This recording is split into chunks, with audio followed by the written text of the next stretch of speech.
And welcome to University of Arizona Wildcats hockey. I'm Timothy Gasson. I'll be calling tonight's game along with U of A student Jackson Peters. And Jackson, it's opening night, which means that everything is new. We have a new season, we have a new Wildcat squad, and we have a new opponent, Grand Canyon University. U of A's never played them. Do you have any idea what we're going to see with the Grand Canyon University Antelopes? Yeah, absolutely. I think they're going to come out here definitely with something to prove. They're coming off a 2-game weekend series in which they lost both games against ASU. So playing another Division I team this weekend, they definitely are going to come out fired up, ready to show what they got. Well, you bring up an interesting point, and that's that Grand Canyon has already played a couple games. They played last weekend against our arch rival, Arizona State University. They didn't win either of those games, but you have to believe it is an advantage of sorts that Grand Canyon has already played 2 competitive games, and the U of A has not. This is the home opener and the opener of the season for the Wildcats. How much of an advantage do you think that will be for the Antelopes, or will that evaporate as the game goes on? I think first few minutes of the game, it'll definitely be hard for the Wildcats because, you know, they haven't played yet. But I think as soon as they get a feel for the game, it's going to be a good competitive game.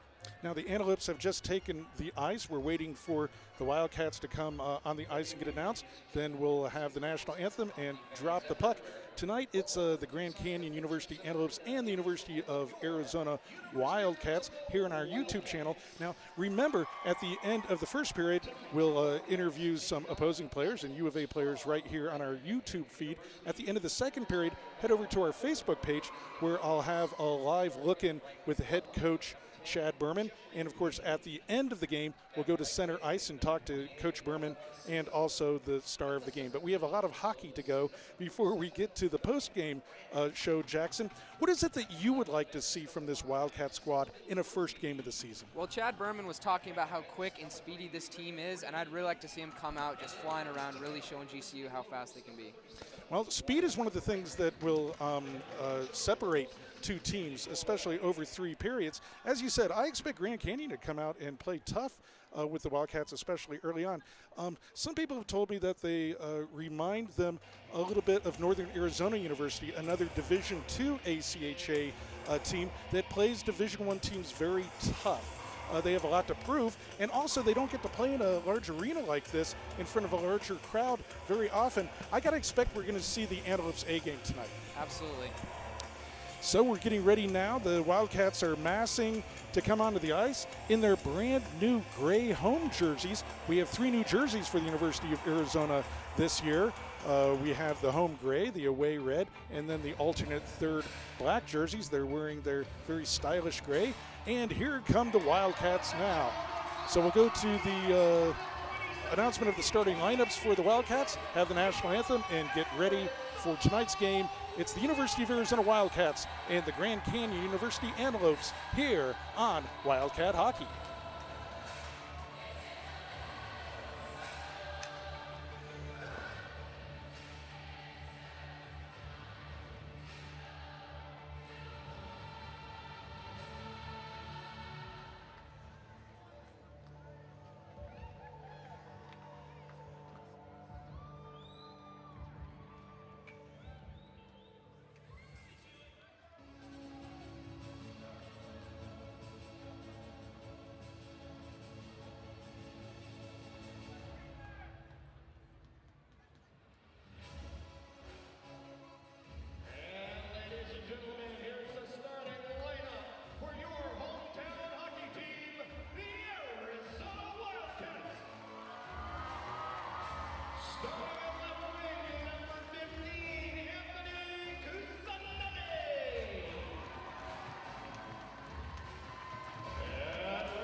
And now, ladies and gentlemen, we ask that you please rise. Gentlemen, remove your hats and face the South Pole for tonight's national anthem, which is brought to you by Mike Davis.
And that's Michael Davis, the legendary Michael Davis on organ for tonight's national anthem.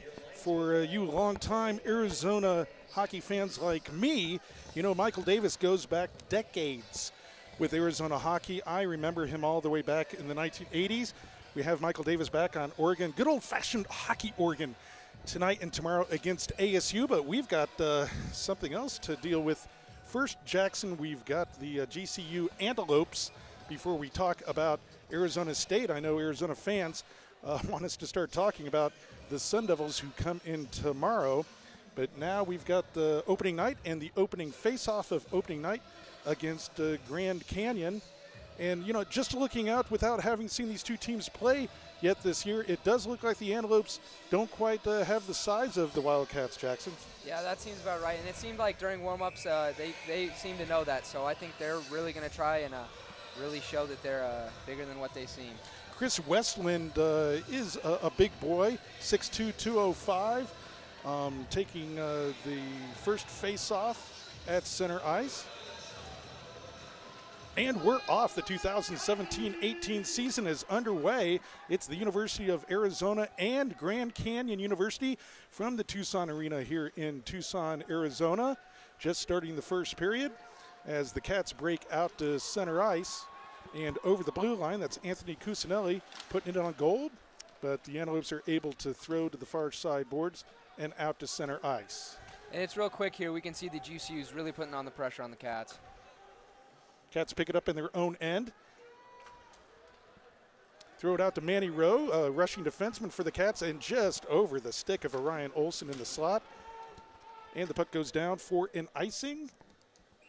And the whistle blows. We'll have our first face-off in the GCU zone. Just underway here, Jackson, at the Tucson Arena. And the one thing you know that the Antelope want to avoid is that catastrophic 2, 3, 4 goal flurry from an opponent that most people would think is bigger and stronger and faster. They want to hang tight with Arizona, especially through these first 10 minutes. Yeah, absolutely. They know what's coming. They played ASU last week, and it was definitely not a great weekend for them, so they're definitely looking to make a change this There's weekend. A shot in on goal that squirts wide.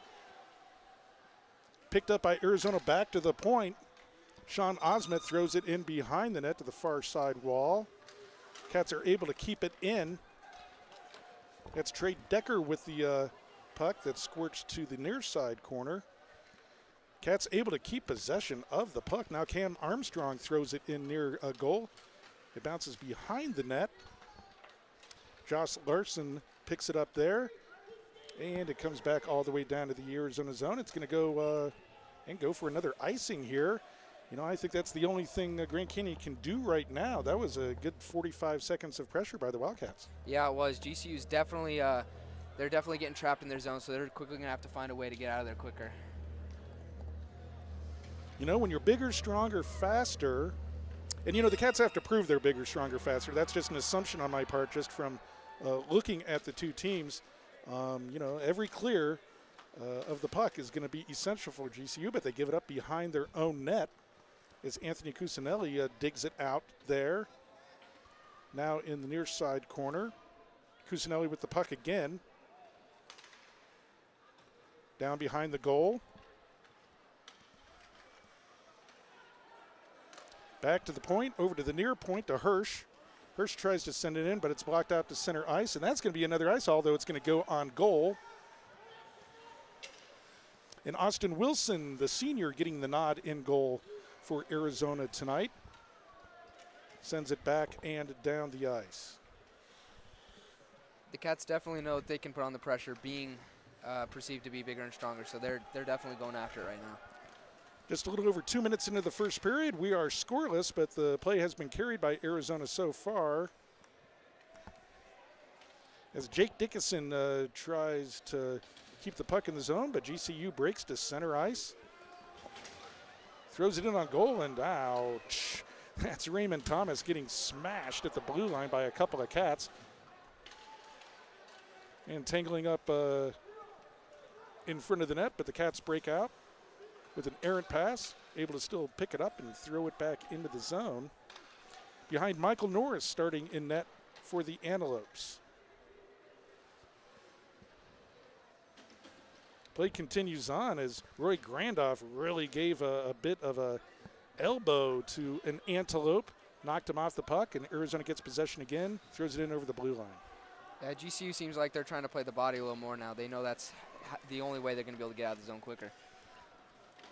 Puck comes right out into the slot. It's given away, and that's going to be a great save by Michael Norris. Chris Westland probably thought that he had a gift there as the puck squirted out in the near side post, but he couldn't elevate it, and Norris makes a really critical save early in this game. That could have easily been 1-0 Arizona. Absolutely robbed him there. So that's another thing, Jackson, that can keep perhaps what's perceived as an undermanned team in a game if you have a hot goaltender. And Michael Norris certainly showed that he was a Division I level goaltender on that save. Yeah, absolutely. A goaltender can change the whole game both ways. It's amazing how a goaltender can steal a game that a team really should not be in and be all the difference as a shot comes in from the point. And the first save is made by Austin Wilson. The puck just kind of squirted in on goal there. Yeah, an easy save from there. He saw it, pounced on it. And I believe this is the first face-off in the Wildcat zone tonight.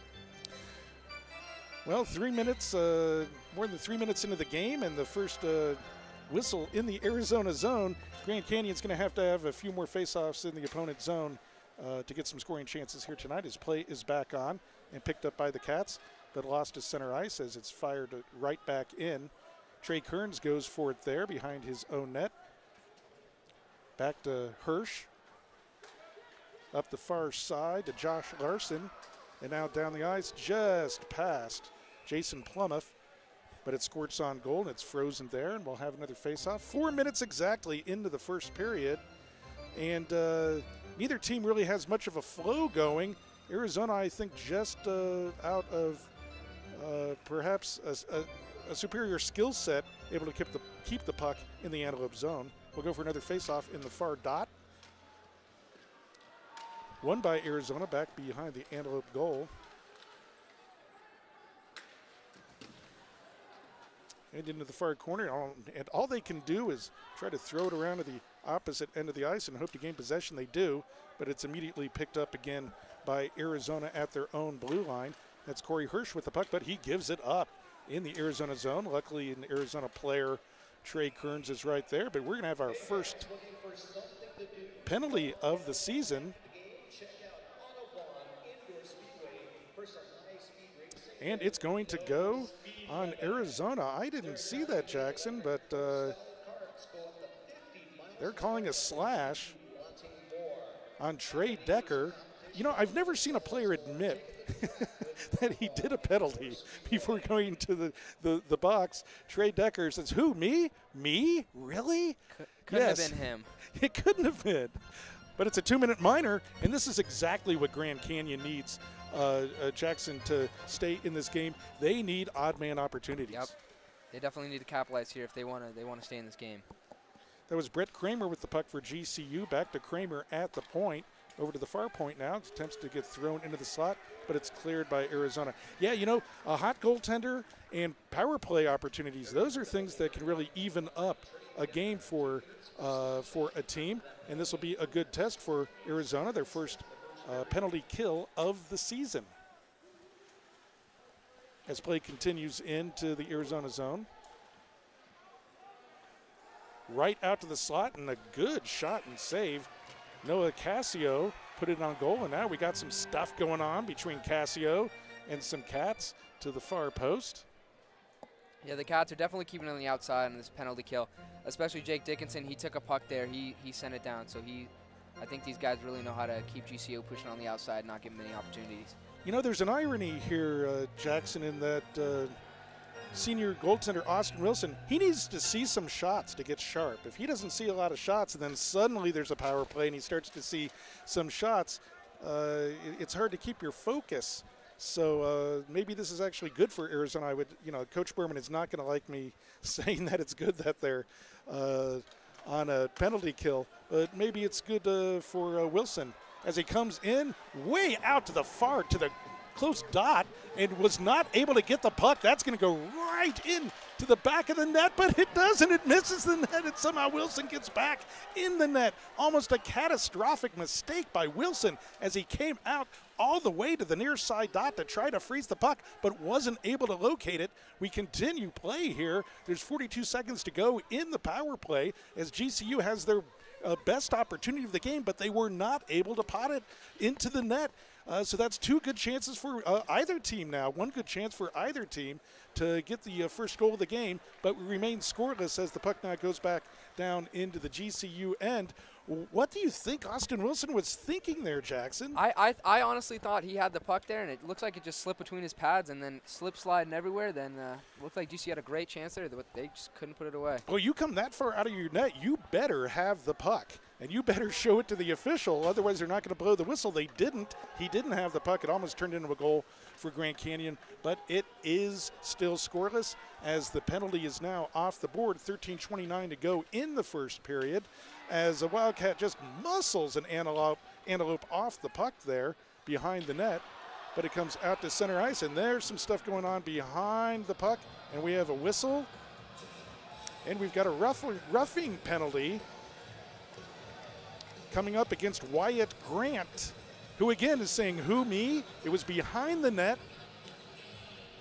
Grant was wrestling with an Arizona player and threw a punch at him, a gloved punch, and the referee saw it. So that's going to give the University of Arizona their first power play of the season and of the game. We remain scoreless.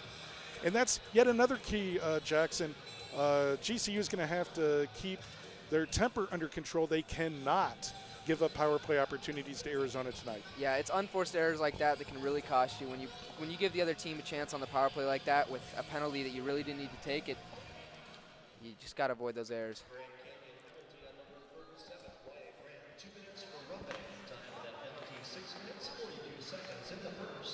And that gives your Wildcats a power play. So the Cats go on the power play, and they have the puck in the zone. That's Anthony Cusinelli who sends it wide to the far side boards, where Justin Dungy picks it up, throws it back to Manny Rowe, and that puck is in the net. That's a goal for the University of Arizona. I think Manny Rowe has his first goal of the year. Yeah, I'm not sure if that was tipped in or not, but that's on the top shelf of the net, so the Wildcats are up 1-0 here. Manny Rowe is a real key to this Arizona team this year. He's a rushing defenseman, an offensive defenseman. And, when you've got those offensive defensemen, they're going to give up some chances against, which means they've got to score goals. And Manny Rowe, let's see if Manny Rowe gets that goal. Or as you say, Jackson, it was tipped in front. We'll wait for the call.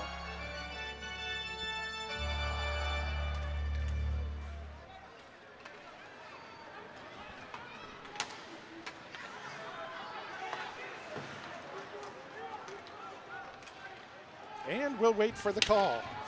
Arizona Wildcat goal. It's the first one of the season. And give it to number 20, Manny Rowe.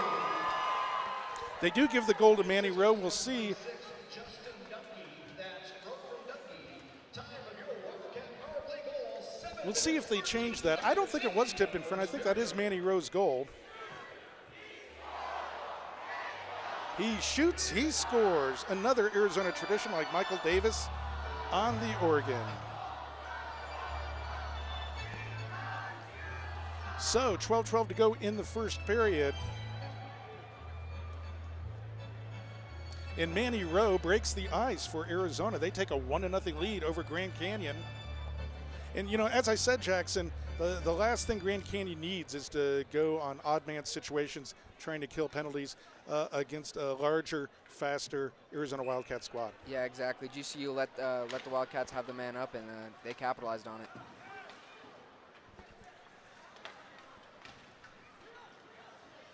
Play back on as Grand Canyon picks it up and sends it in.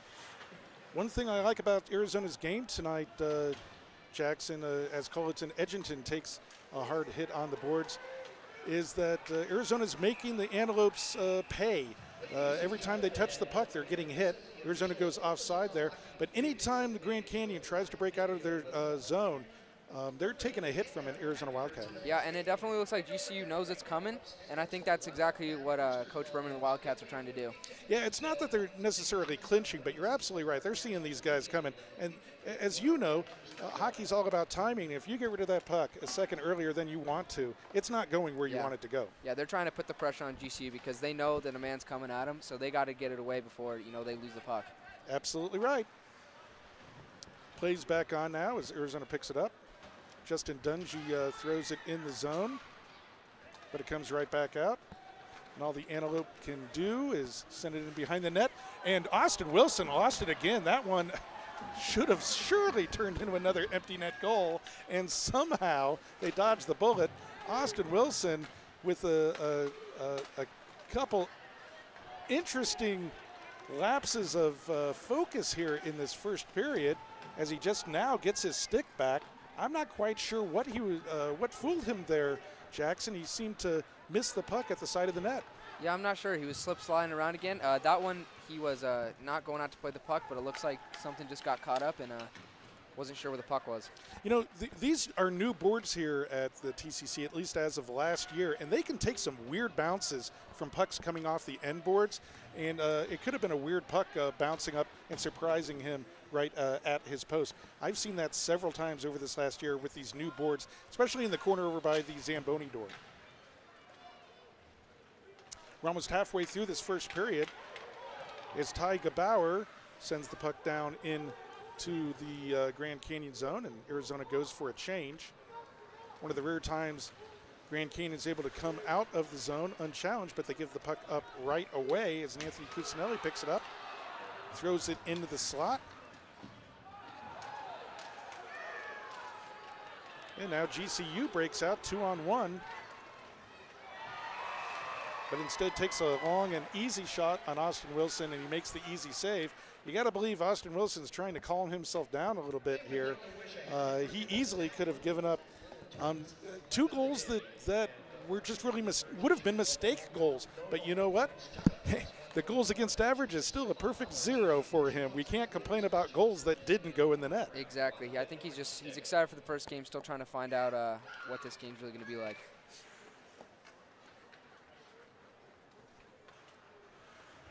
Play back on as Manny Rowe sends it up the near boards, but gives it up, comes back to Rowe behind the net to the far side, Anthony Cusinelli.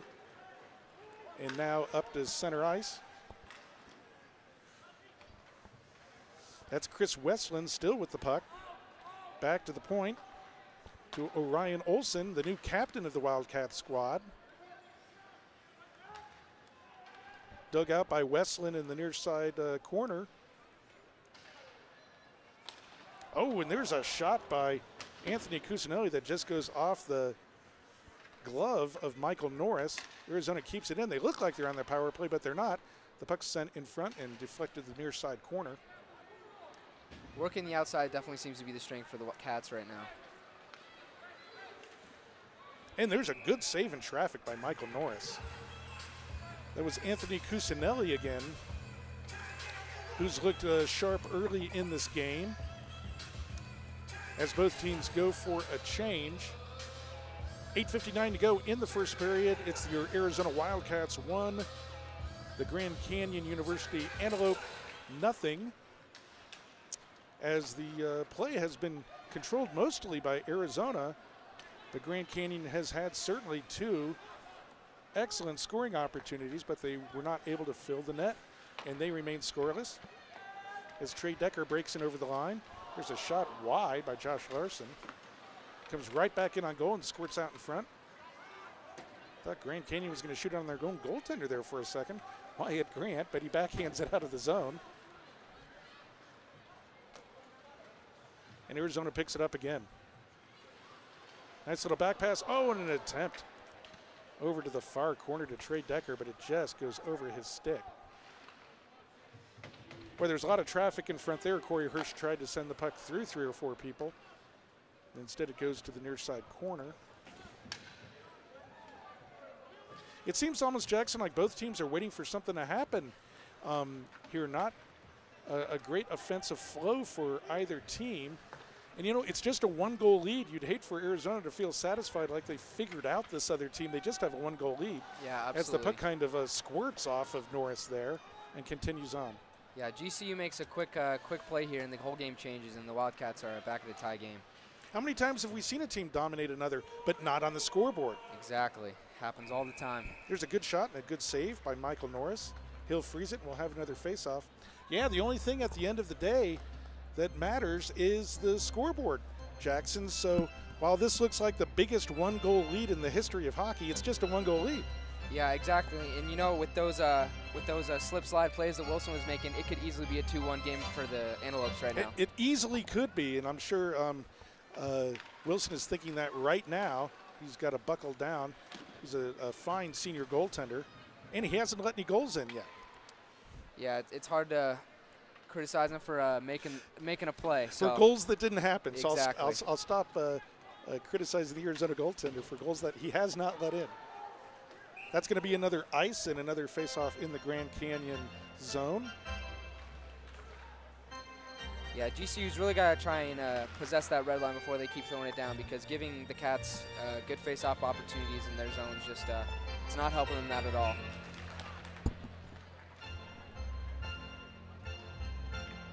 Roy Grandoff in on the face-off for the Cats.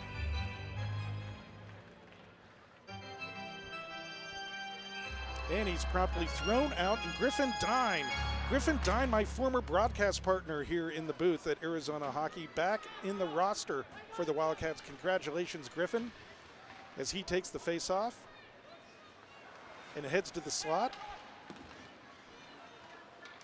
Griffin Dine now with the puck, the near side boards.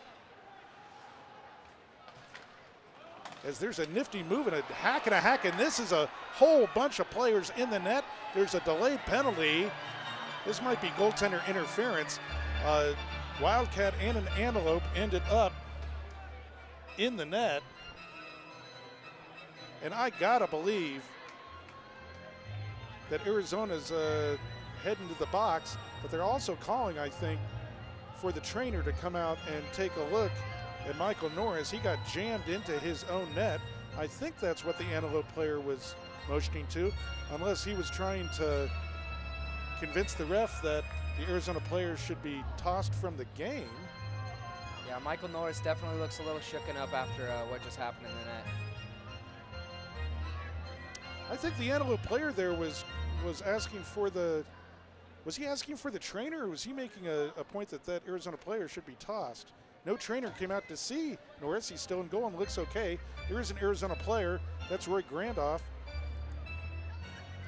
in the box. I'm going to guess this is going to be a 2-minute roughing call, and we'll wait for the call on that.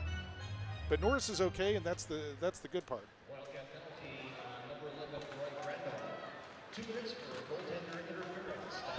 Yeah, it definitely could have been a lot worse for him. You know, something happens there with this mask coming off. Could have been a lot worse than that. So we're thankful that Norris is still in the game. Yeah, 2 minutes to Grandoff for goaltender interference. We could see him just kind of jam himself right into the goal there. And lucky that no one is injured there, and it's only a 2-minute minor.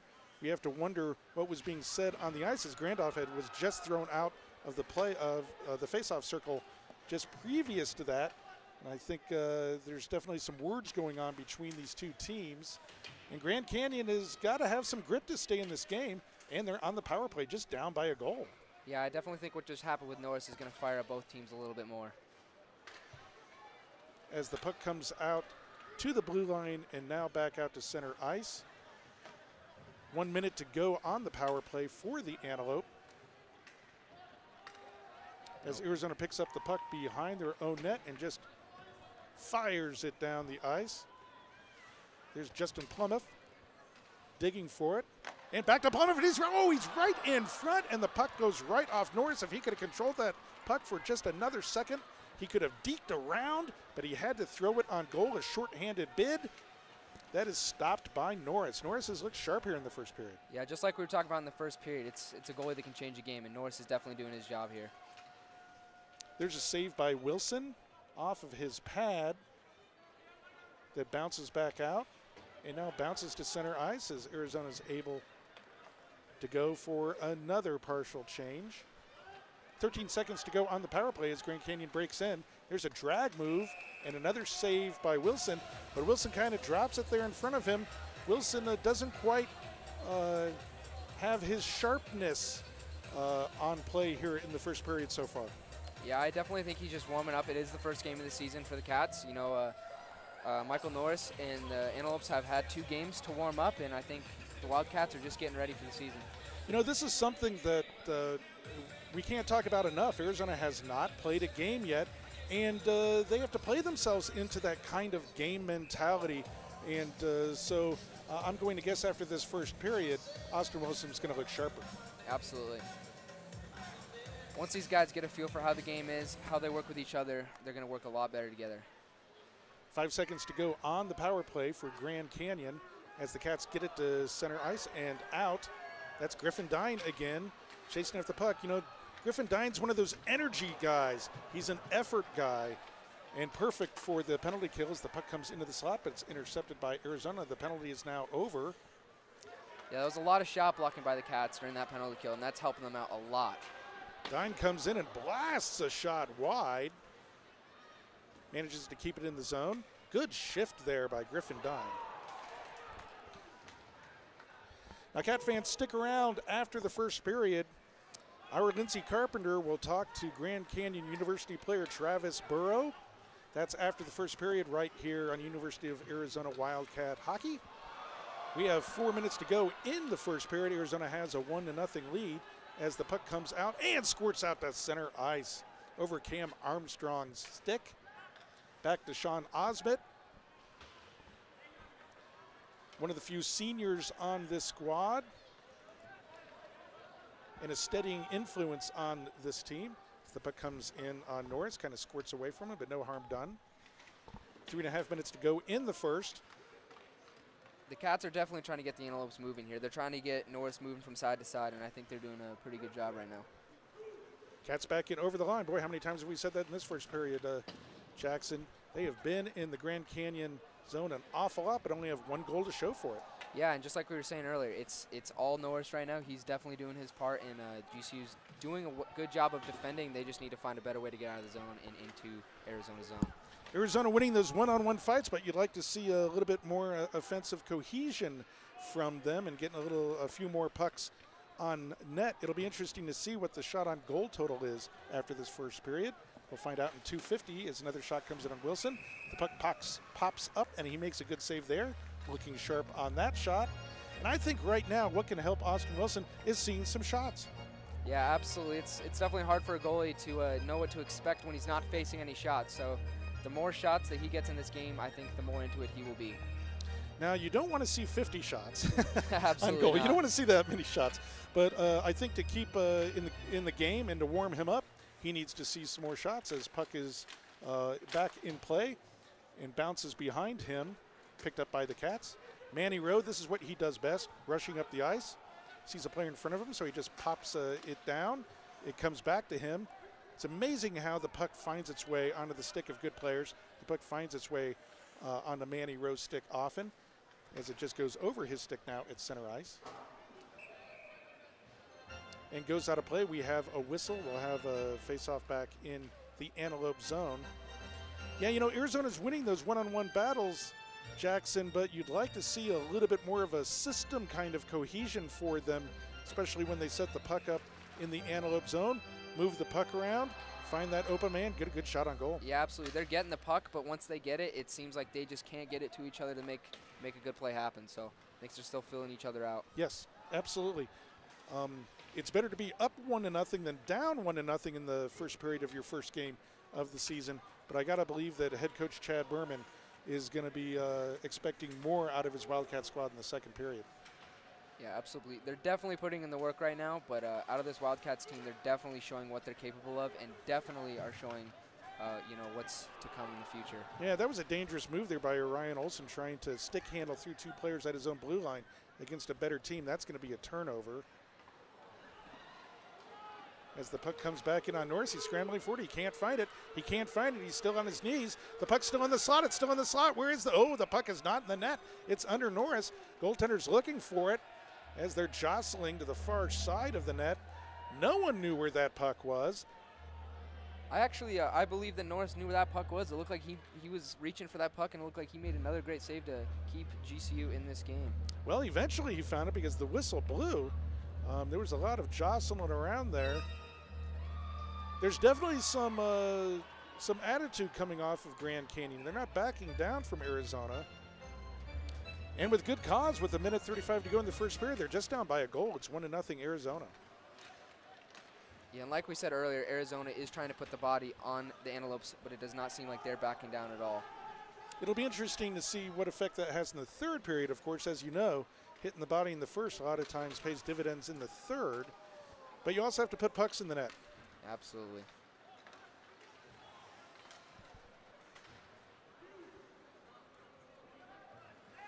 Cats again trying to put pressure on these guys, just all over them.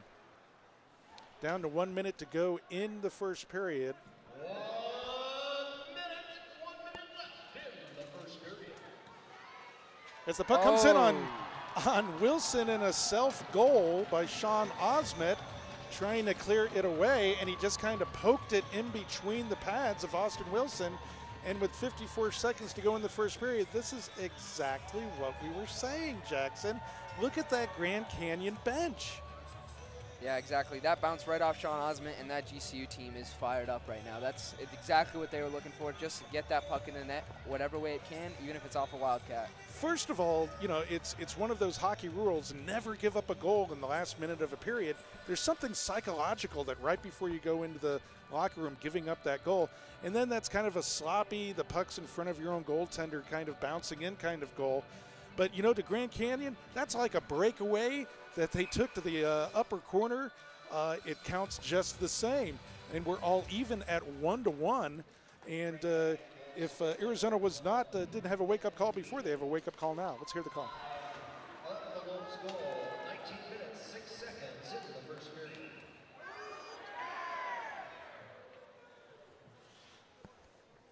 So Grand Canyon evens the score at 1-1. And you got to believe that's going to be an energetic locker room between the first and second for the Antelope as they get a gift to tie this game up at 1-1. Yeah, exactly. It may have gone off Osment, but however badly Osment would want that back, it is an accident, but it does give GCU the chance to tie up the game and definitely go in the locker room more energized than probably they came out. They all count, and that was a big one for the Antelope. Oh, you can see their confidence right now. It's really, really interesting what one goal can do for a team. Yeah, they're excited that they got that goal, and they're excited that it is most likely going to be a tie game going into the intermission. Just 36 seconds to go in this first period. Remember, Lindsay Carpenter will be here in just a couple minutes with her player interview in between the first and second intermission. Jackson Peters and Lindsay Carpenter will have the second intermission report.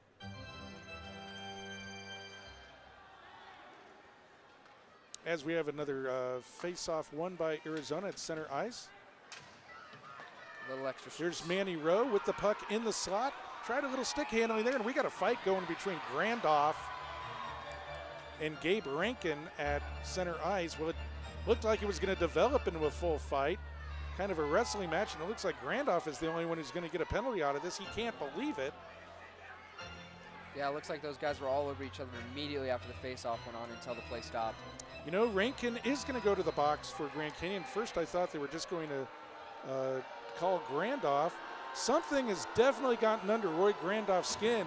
He bangs the glass. Oh, he is jawing at Gabe Rankin, and Rankin's just giving it right back to him.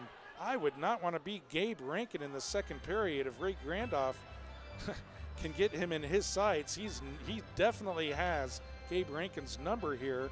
I think this is going to be offsetting penalties, although right now just a 2-minute on Arizona is up. Let's wait for the call here and see if Arizona got an extra minor. The referee's explaining it right now. I'm wondering if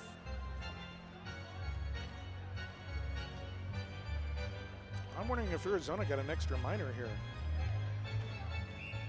Well, it was the linesman explaining it to the bench.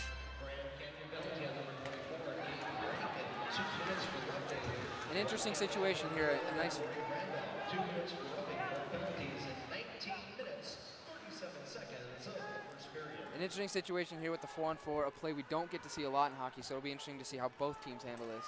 Well, we'll have to wait for the second period because that's the end of the first period of play with Grand Canyon and the University of Arizona tied at 1.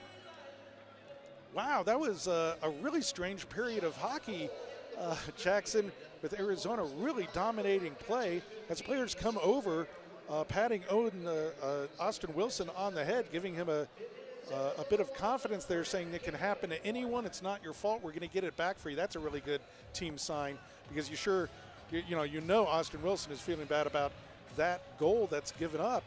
But it's great to see his team come over and say, it's okay, we got you. We're going to get that one back. So at the end of one period of play, it's the University of Arizona 1. It's Grand Canyon University 1. Stick around because Lindsey Carpenter will get set up with our player intermission interview, and we'll be back for the second period of play. I'm Timothy Gasson with my color man Jackson Peters, and you're watching University of Arizona Wildcats hockey. So after one period, the game is tied. Arizona 1, GCU 1. The goal from the Wildcats coming from Manny Rowe, who sniped it in on a power play off of a poor GCU penalty. The GCU goal coming from a tip off of Wildcat Sean Osment that Austin Wilson just didn't see slip through his legs. So after one, tied 1-1, it is very interesting to see how the Wildcats absolutely dominated play that period, completely in their zone, all over the Antelopes, going after every player that ever touched the puck, and looks like the Antelopes knew that later, if they touched the puck, Wildcats were after them. So they were definitely trying to make the quick play there. However, regardless of dominating, they're not dominating the scoreboard. So it'll be interesting to see what happens with the 4-on-4 in the beginning of the period and how both goalies are going to react after what happened in the first period. Michael Norris, of course, getting a little extra shoving in the result of a Wildcats penalty. However, with Austin Wilson, we're going to see hopefully a little extra confidence because unfortunately that goal was not his fault and it just did slip in, but definitely the Wildcats are going to help him out.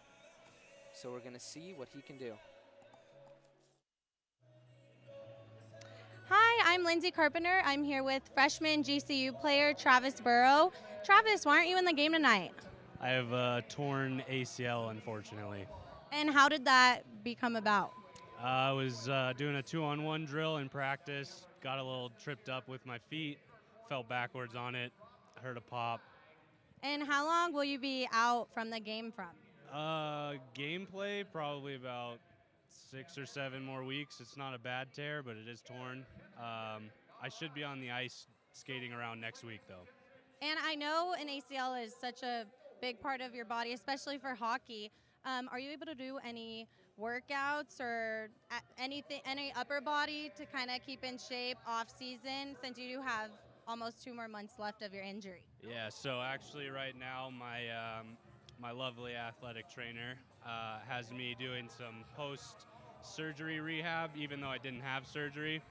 I just have to wear a brace, all that fun stuff. And I know we talked earlier that you want to become an athletic trainer, so are you kind of learning from him throughout this process of kind of how to handle injuries and, you know, different athletes and how they, you know, want care? Yeah, it's she's really good for information if I have questions about the program, how to get in, all that stuff. It's really cool to see everyday hands-on care of an injury like this because it is a big injury. But yeah, she definitely does a really good job with all of our athletes. And this is only the second year of GCU's program. How do you think you guys are coming together and the program as a whole is kind of forming at your school? Well, right now, I mean, it's pretty good. We tied an ACHA D1 team 1-1, excuse me, at the end of the first. Um, it's becoming a much better program than obviously I haven't seen it from last year, not going to the school, but I've heard stories, and already it's becoming a more top tier program. And what's your story of how you got to GCU? Because I know you're from San Jose, California. So what was that background and how did you end up here? So I played in San Jose, AAA hockey for the Junior Sharks. Ended up going to Canada to play Junior B for a year. Came back, went to community college, and it was actually through the college fair at my school. GCU is the last booth that I went to, and one of the only schools that accepted me. And I know Arizona is completely different than California, me being from Southern California. So have you found fun activities and things to do around campus? Campus, yeah, there's tons. There's intramural sports. A lot of my roommates play volleyball, so I'll go watch them play beach volleyball in the evenings. Even just hanging around, there's always something to do. As in every college campus, you can always find something to do. And I know one of your passions and hobbies is shooting guns. So have you kind of found a place around campus or your college town to do that? I haven't been exploring yet, but I think a couple of my teammates may have already gone, so I'm gonna have to tag along next time. Tag along with them. And I know you grew up with a brother that actually played hockey. So how was that growing up, always having somebody to play with? It really helped me because he was always bigger and stronger. Even though I'm a pretty big guy, he was always bigger and stronger than me. So it did make me better in that sense. He kind of tailed off as I kept getting better. So eventually I was teaching him a few things, but he would never admit that. And just finishing off here, what do you think about the momentum of this game and that the fact that GCU and U of A, it's the first time playing each other? Are you seeing kind of some patterns? I know it's getting a little rough on the ice. Yeah, it's definitely going to become. I think we play them once or twice more this year, so it's definitely they're going to come out harder next time. I think maybe they could have come out a little lax, but right now the momentum of the game is pretty good. Both teams have a lot of hits. It's a fun one to watch. And what are you predicting the end result of the game? I'm going to go with GCU 3-1 victory. All right, well, we'll see if that happens. Well, we wish you a speedy recovery with your injury. And hang on, Wildcat fans, we're going to go ahead and talk to U of A player Jack Allen next. Thank you.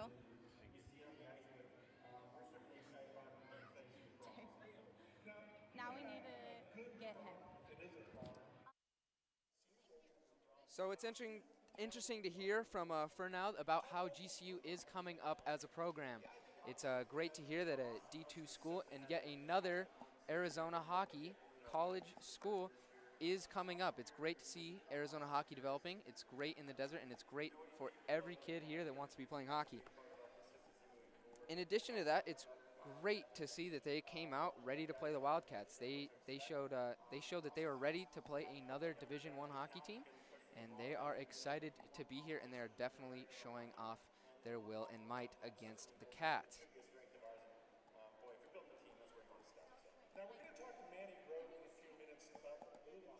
So stick around for another interview with U of A player, with Lindsay Carpenter.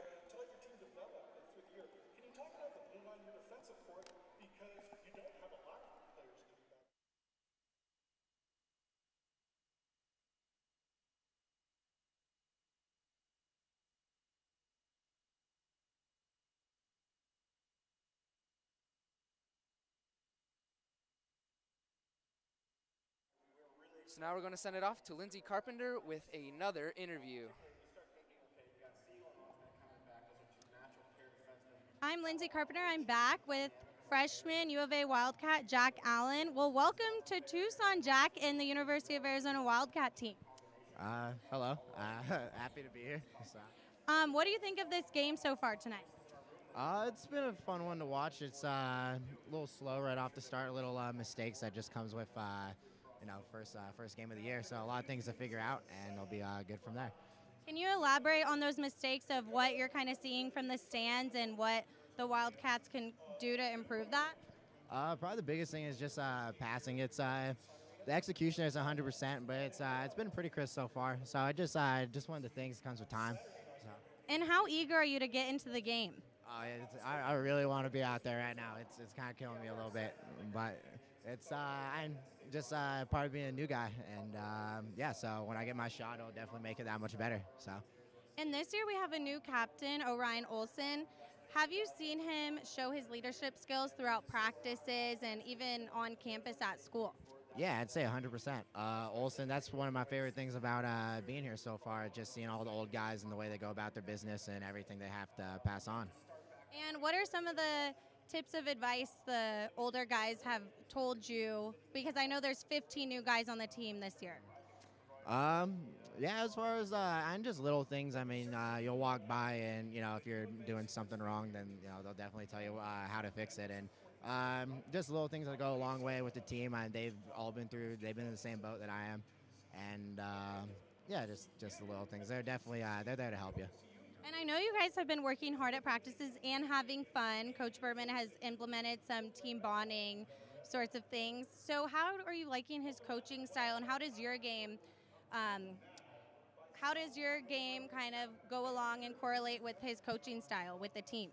The one thing I noticed with Berman is he keeps it fun. It's definitely a lot of fast pace. I mean, practices are high tempo. Everybody's moving. So it's the way my game kind of fits into it. I definitely say I'm more offensive. So we have plenty of skilled forwards, and again, with the second I get my shot, it'd be fun to hop in the mix. And I know you guys have a really fun time all together. What have you guys been doing to get mentally prepared for this season? And I know you guys have ASU tomorrow, and that's our big rival if you didn't know, but I'm sure you have, being from Arizona. So what are you guys doing, or what is Berman kind of talking to you guys about in the locker room? Is it play-by-play? Is it game-by-game? What's kind of the mentality? I'd say mentality is definitely a day-by-day style. It's, every day everything's focused around ASU, and there's definitely a lot of bad blood there. And you can't not. Everybody loves the rivalry. Everybody's very well aware of it, and the ASU games what everybody really lives for. I mean, they really get everybody going. So, a lot of hype to that, and just the preparation. Just, you want to be the best you can, so the second you get on the ice with them, you can perform. And I know you being a freshman, have you already thought of some individual goals for this year and even for your team? Because I know last year, if you weren't aware, we're so close to nationals. We almost made it, and then we're just right there. So I know we're very eager going into this season. But do you have any personal goals? Personal goals are just get the most out of this year that I can possible.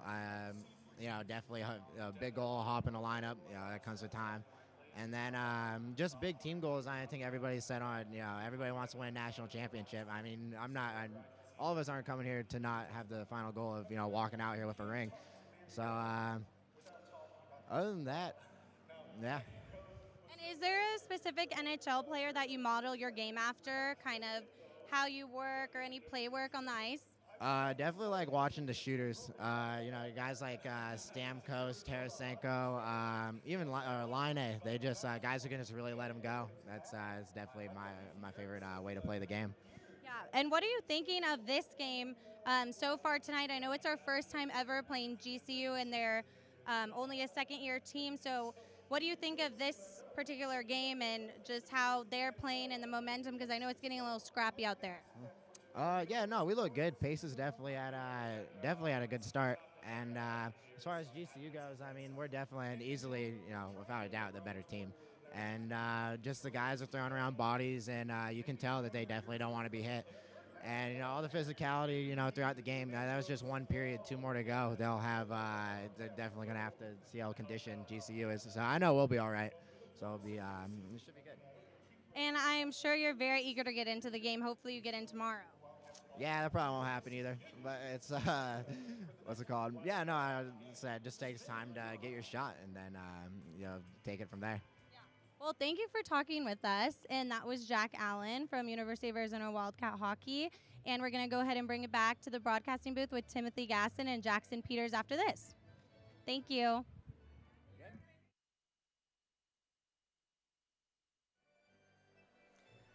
So now back in the booth, you're with Jackson Peters. That was an interview with Lindsey Carpenter and Jack Allen. Jack Allen spoke on something that is definitely hot on the minds of everybody a part of Wildcats hockey is tomorrow night against the Arizona State University Sun Devils, a game that we've been looking to all summer, all year. It is always a great time to play the Sun Devils. It'll be very interesting to see how half of this new team, who's never faced the Sun Devils, will take on this rivalry. It'll be great to see how hard these boys are working. Rejoining me in the booth now is the voice of Arizona Wildcats hockey, Tim Gasson. Ta-da! It's amazing how that happens. You say it, and then it happens, Jackson. I know, it's just the power we have here. You know, if you do this long enough, you think that if you say this stuff, then it'll happen on the ice. I wish that were true. Every time a team that I was cheering for needed a goal, I would call it goal, and then it would happen. But unfortunately, the players on the ice are the one who actually have to make that stuff happen. Well, hopefully we just keep talking about it, and hopefully it'll work itself out. So you're saying, Jackson, that there could be a positive vibe thing, that if we have a positive vibe about Arizona hockey here in the second period, that they're going to play a better. So there's no need for coaching. There's no need for. Like, the players don't actually have to do stuff. We just need to say it. Yeah, I think have a positive attitude.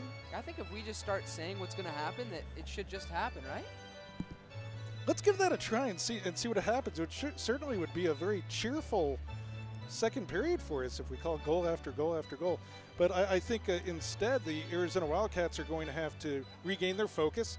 They're going to have to come out and play a better system of hockey. We talked about how the Wildcats were doing a good job winning those one-on-one battles. They looked a little bigger, stronger, and faster. But boy, Grand Canyon University just kept coming. Yeah. I mean, they didn't get rattled, and they just stayed on their game, expecting something good to happen, and it did happen in the form of a fluke goal in the last minute of the game.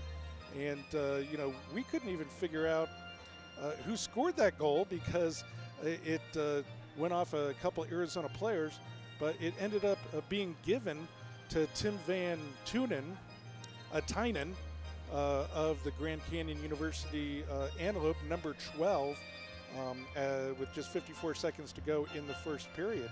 So Van Tynen with the tying goal, he gets credit for it, but it was really a mistake of mishandling right in front of Austin Wilson. Really nothing he could do as the puck kind of pinballed around and into the net.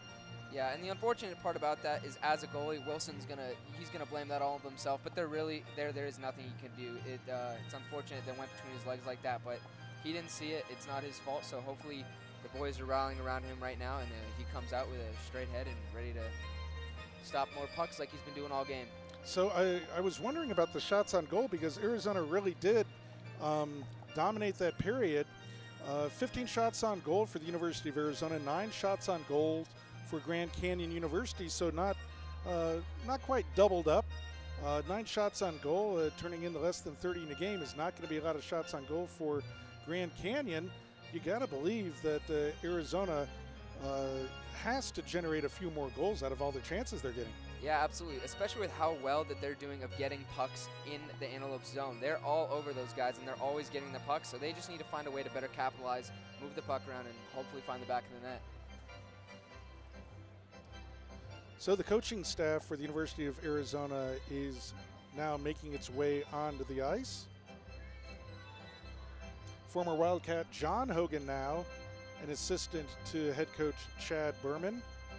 And I also see team photographer Chris Hook making his way, I'm going to guess, in between the two benches to shoot photographs for the Wildcats. Let's see if Chris puts on the helmet like he's supposed to in between the two benches. Here at the Tucson Arena, we have an interesting kind of setup where there's enough space between the two benches for a photographer to sit. Before, when there was just a piece of plexi between the two benches, you'd have players and coaches climbing over the glass and going at each other.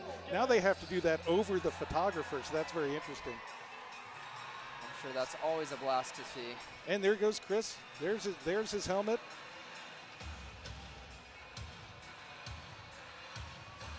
As both teams now enter the ice for the second period.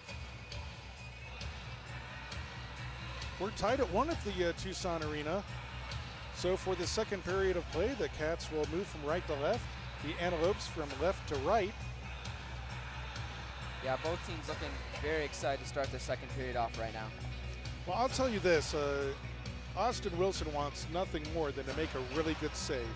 He wants to make a really good save and show his teammates his focus. He's a fine goaltender, and boy, that will stick in his craw until he makes a really, really good save, I'm sure. That's the kind of competitive guy he is. And good goaltenders are competitive that way. They don't want any kind of puck to make it in behind them. I've known goaltenders that would get furious with teammates in practice if they scored goals on them. And even if it was like, 5 guys with pucks during practice, a guy coming in and just tucking one in behind him, he'd get so upset he'd go at the guy. I like goaltenders that are that competitive. Absolutely. It's great to see Wilson like that because you know that he does not want any pucks getting behind him no matter how that happens. That's absolutely right. And we're underway in the second period as the puck comes in behind the Arizona netminder, Manny Rowe, trying to pick it up there, and he does on the near side boards. Doesn't have the room to bust up ice, so it comes back in to Orion Olson, captain of this Wildcat squad, back in his own zone. Good pass to the blue line, back to the slot, and an even better save by Norris. Orion Olson was set up right in the slot, got a good high shot, but Norris was equal to him. As Arizona continues play in the zone, Manny Rowe back down low. Cross ice. This is what we were talking about, Jackson. They not only have possession, they're looking for each other, looking for the open man, making passes, getting things in shooting position. Much better so far, very early in this second period. There's a shot and a rebound from the point. Manny Rowe with the puck again. Norris finally getting rid of Meralda's stick, which he was playing with for about the last 30 seconds.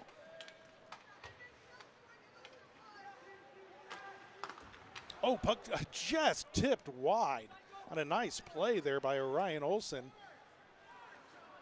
We're skating 4-on-4 here. There's an open net and another save. No, it was blocked to the near side corner. We've had a couple open nets that looked like sure goals that did not go in the net. Yeah, Nick Meralda making a huge play for his team right there, stopping that puck. 1 second to go, and now the offsetting minors are over. Keep an eye on Grandoff and Rankin. They do not like each other. Grandoff immediately goes to put a hit on an Antelope.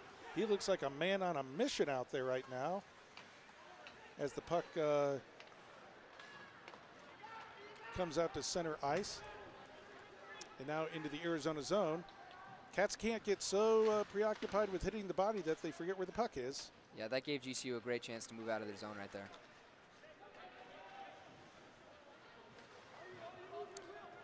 It's a shame that 4-on-4 didn't go for another minute. Arizona looked really sharp on it, but we're at even strength now. As Westland dropped it off for Cusinelli. Now Cusinelli takes a shot and a goal. That's a high shot, and it's over the shoulder of Norris, and that's a goal, Arizona. Goal, Arizona. University of Arizona takes a 2-1 lead. He pulled that one back and knew exactly where it was going. He knew exactly what was going. Top corner, and he put it right where he wanted to. A top corner blast, a beautiful goal. Now that's the kind of skill execution that Coach Berman is looking for. Yeah, those are the kind of opportunities that GCU has to limit, leaving a guy open, just absolutely open on the wing, just ready to fire it in the net like that. We'll wait for the call here.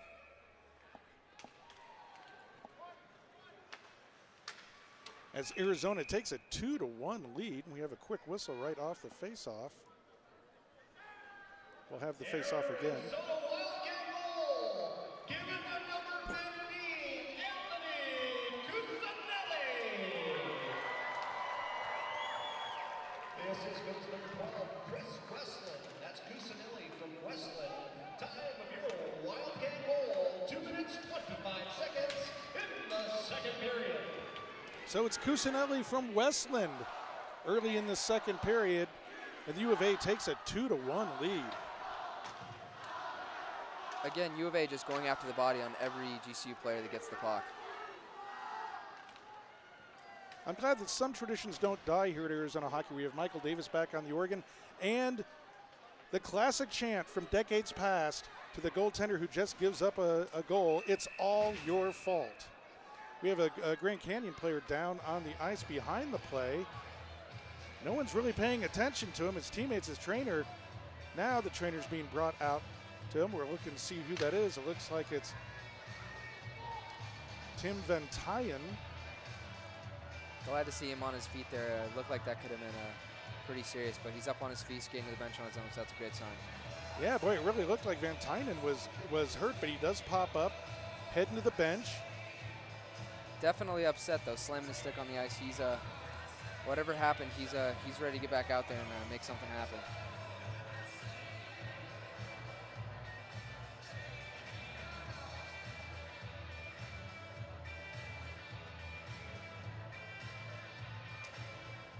Face-off win for GCU.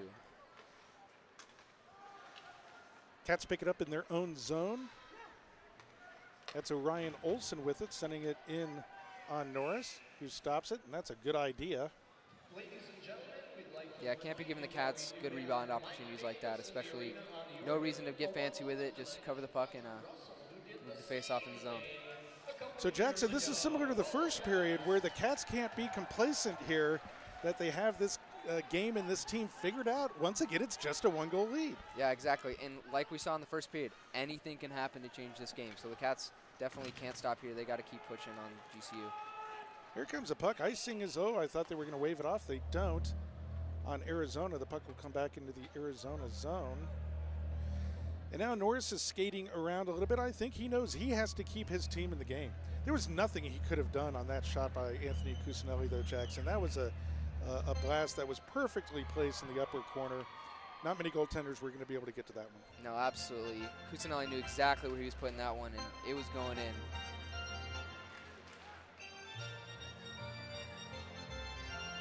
Grandoff thrown out of the circle again on the faceoff, but it's still won by Arizona. Sent out to center ice. Grand Canyon throws it right back in and kind of gets lodged there in Wilson's equipment, and he freezes it. Yeah, it looked like Wilson didn't really know what that one was, so it's but thankfully he got a handle on it, and we got a face-off in the Wildcat zone. They call it a save because the puck didn't go in the net. So we'll have another face-off in the Arizona zone. Luke Wilson in for Grand Canyon, and he's tossed. The invisible man now in for Grand Canyon. No, it's Tim Van Tyen back on the ice, thankfully not injured. The puck comes back to the point, and a good stretching save there by Austin Wilson. Maybe that's the kind of save that gets his confidence going. That was good vision of the puck and a good save. Yeah, he tracked that one all the way to his glove, and that might just be the one we were talking about earlier. That might be the one to kickstart him just being a brick wall tonight. Just underway in the second period, Arizona with a 2-1 lead over Grand Canyon University.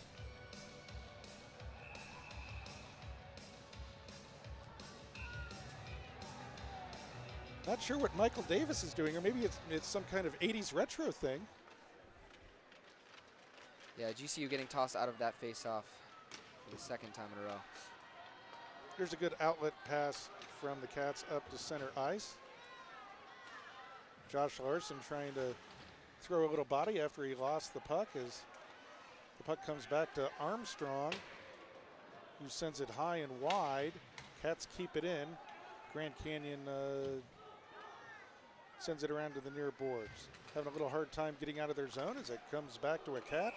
Josh Larson throws it in on goal. A good save, and now some jostling and pushing. Yeah, I think both teams know this is a critical part of this game.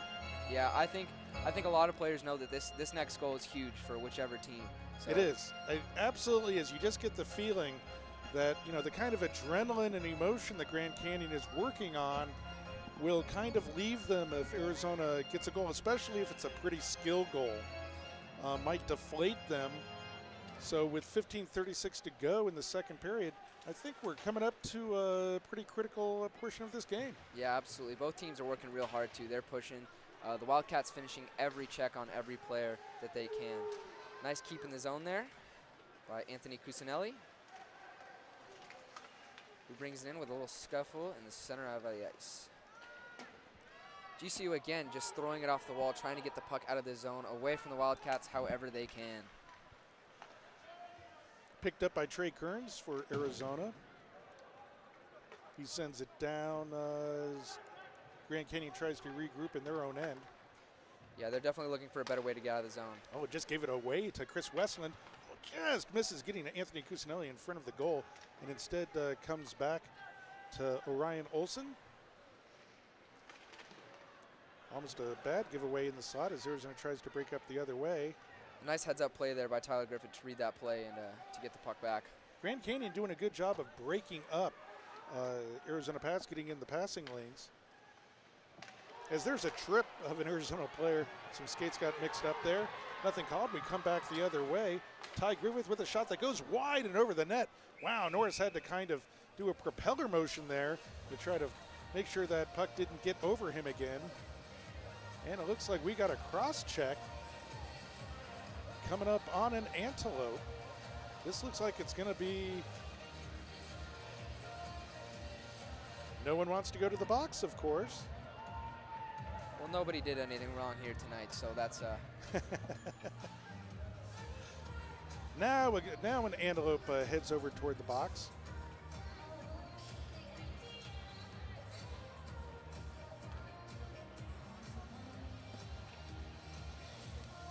It's going to be Nick Maralda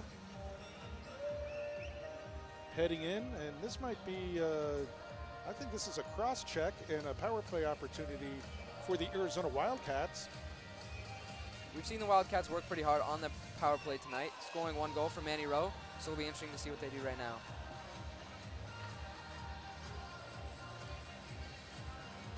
It is a 2-minute minor. Arizona on the power play.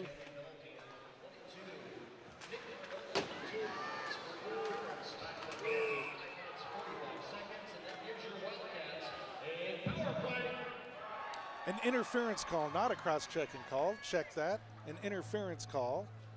An early whistle there. It looked like Josh Larson's a little upset. He thought that puck was loose and looked like he could pop it in. Yeah, the puck was bouncing around right in the crease area.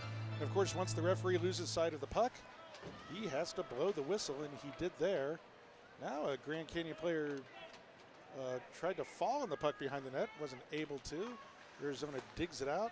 That's back to Sean Osment at the point. Now over to Trey Decker. Back to Osment. Over to Josh Larson. Again, we see the Wildcats trying to work the outside, but like you said earlier, Tim, GCU's getting sticks in puck lanes, and they're trying to stop the passes. They are. GCU's doing a good job of kind of mucking up the middle of the ice against Arizona as they break in over the line. Over to Sean Osment. He's able to get it on net, and Norris makes the save. 1:12 to go on the power play for Arizona. And they're looking to break this one open. You get the feeling that if they can get this third goal, that maybe they could really get some stuff going here. Yeah, I feel like that the next goal is going to be really discouraging to GCU if the Wildcats happen to get it. Here's Manny Rowe at the top. There, a big shot by Justin Dungy that goes over the net, off the glass, and to center ice. But Dungy comes right back in with it to Rowe. He's got to take that shot, and he does. A good high shot off of Norris. That comes out to center ice and now all the way down. Boy, that is right in Manny Rowe's wheelhouse there, and you just knew he had to take the shot. You know, for a sophomore, He made a really quick decision there to take that shot. You wait another second there, that might not get through to the goaltender. He shot it when he needed to. It was a good scoring opportunity. Justin Dungy working on quite a few antelopes there, getting the puck into the zone. And GCU's able to send it back down. Only 20 seconds to go on this power play. Arizona did have one good scoring chance off the stick of Manny Rowe, but we remain 2-1 in the second.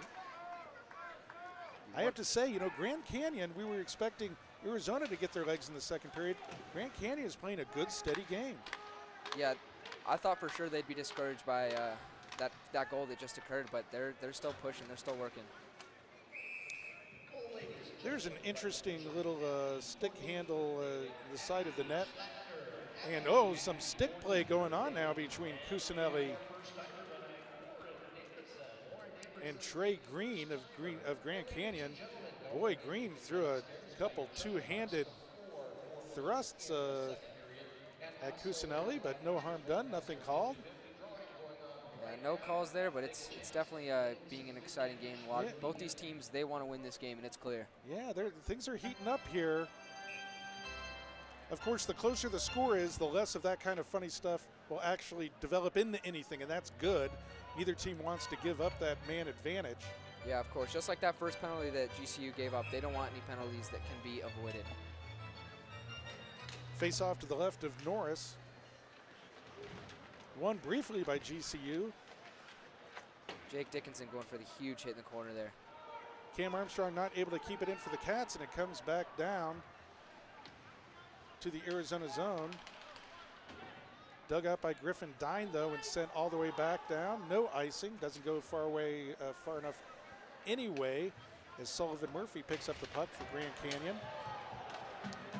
Another huge hit. Once again, Grandoff finishes his check and starts a little jousting going on with an antelope. Grandoff in front of the net. This will be interesting. Oh, and a big elbow that he threw at Sullivan Murphy. Roy Grandoff wants the antelopes to know he is on the ice. He is battling in front of the net again, digging for the puck. Comes out to Cam Armstrong. Shoot it, Cam! He does, and a good save there by Norris.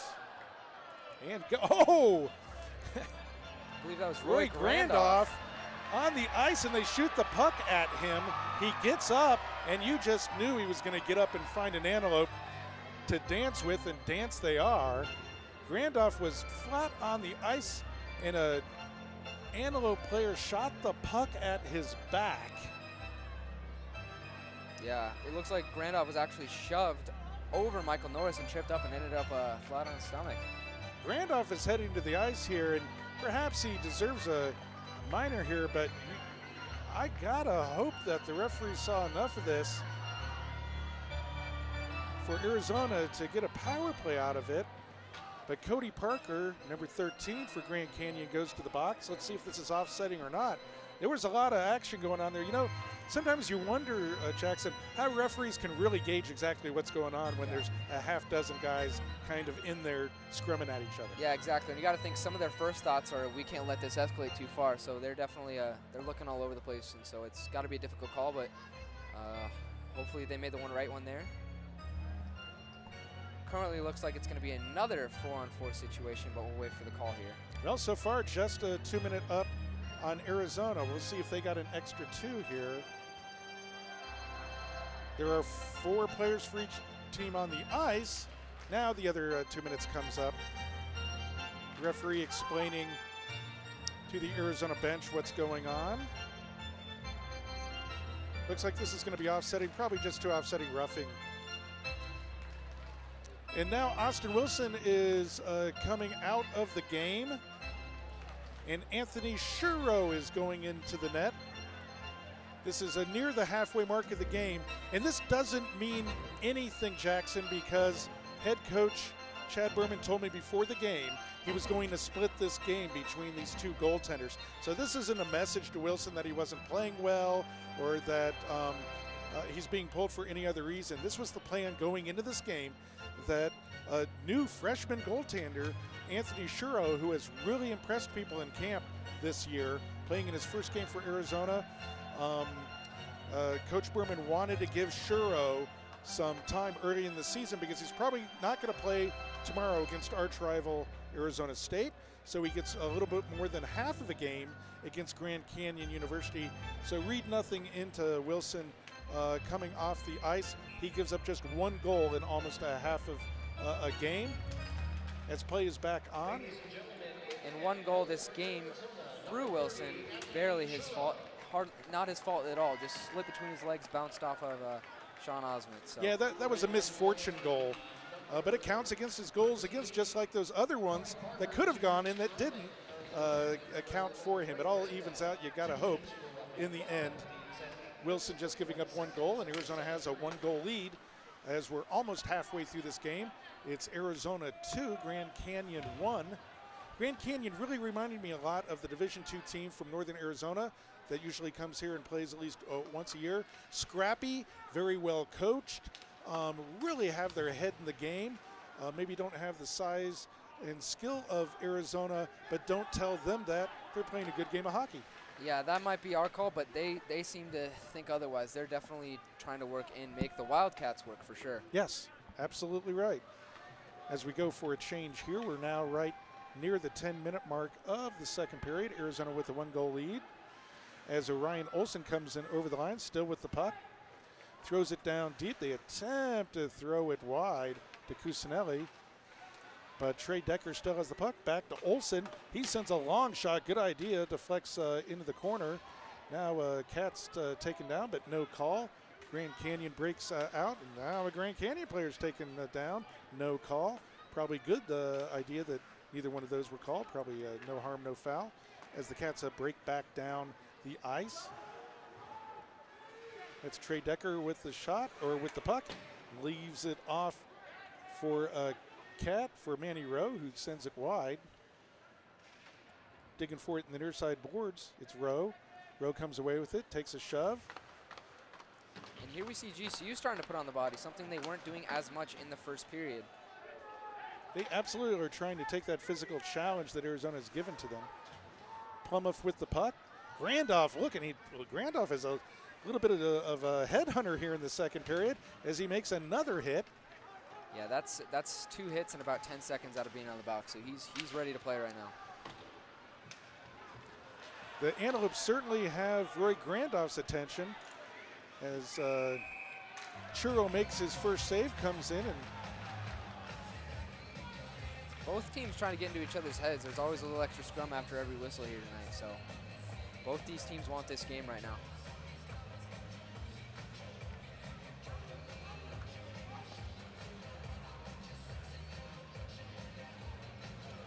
you got to wonder if this game's going to get a little chippy now. This is really similar to the first period where it really looked like Arizona was in control, but they just had a 1-goal lead, and somehow Grand Canyon just hung in there. Yeah, they're hanging in here for sure, and they know they're hanging in there. They're fighting for every puck, and they're definitely trying to limit the chances they give the University of Arizona. Good shot on goal, and Shiro finds it with the blocker, sends it into the corner. Grand Canyon maintaining possession. They haven't been able to do this much in this game. The puck is frozen on the far side. Is it going to get moved? Is it going to get frozen? And you see a lot of these scraps happening right now because both teams want the puck so much right now. There's another shot that kind of squirts near goal behind the net. Up to Cusinelli, who gets it to center ice. Now here's Tyler Gebauer with a backhander. Didn't have a lot on it. Not able to really get it out in front. As Grand Canyon breaks out. There's a good lead pass and a shot on goal. Shiro kind of fought that one off. And we've got a delayed call coming. I think Grand Canyon's going to go on the power play here. This might be a high stick against Arizona. It's Cam Armstrong. I'm sorry, check that. Christopher Westland for Arizona. See what they call this. I thought it could be a high stick. Let's see. They're calling it a roughing against Chris Westland. So with 8 minutes and 3 seconds to go in the second, Grand Canyon will go on the power play. Now, Cats fans, remember to head over to the University of Arizona Wildcat Facebook page at the end of the second period. I'll run down to ice level, and we'll have a live video look-in with head coach Chad Berman to see what he thinks about this second period of play. That's after the second period of play. Head over to our Facebook page, and of course, stay right here as well for our second intermission report with Lindsey Carpenter and Jackson Peters. So Westland in the box for 2 minutes for roughing as Grand Canyon goes on the power play. And there's a shot that just goes wide. Manny Rowe digging for the puck. Is he able to carry it out of the zone? He is. And able to just barely get it into the Grand Canyon zone. Big hit behind the net there as Grand Canyon picks it up. Yeah, big hit on Jake Dickinson there. I mean, he's been laying the body all night, so I'm sure there's some guys upset with him right now. There's an opportunity in front of the net and a goal by Gabe Rankin going across the crease and backhanding it past Shuro. And just like last. Yeah, exactly, just like the last Just period. like last period, Grand Canyon has come even again in this game. Yeah, and that's the thing. When you let teams hang around like this, they're going to find a chance to capitalize on it. The Cats are working as hard as they can, but they just cannot seem to find the back of the net right now. But visually, they're just dominating this game, and GCU's just finding a way to hang around. And you know, that's not a squeaker of a goal by Gabe Rankin there. That was a good skill goal going across the crease, going to the backhand and beating Shuro on the power play as they come right back in on the attack. Another shot in, but Shuro protects the post. A nice chip pass attempt there. And we've got an offside on Arizona.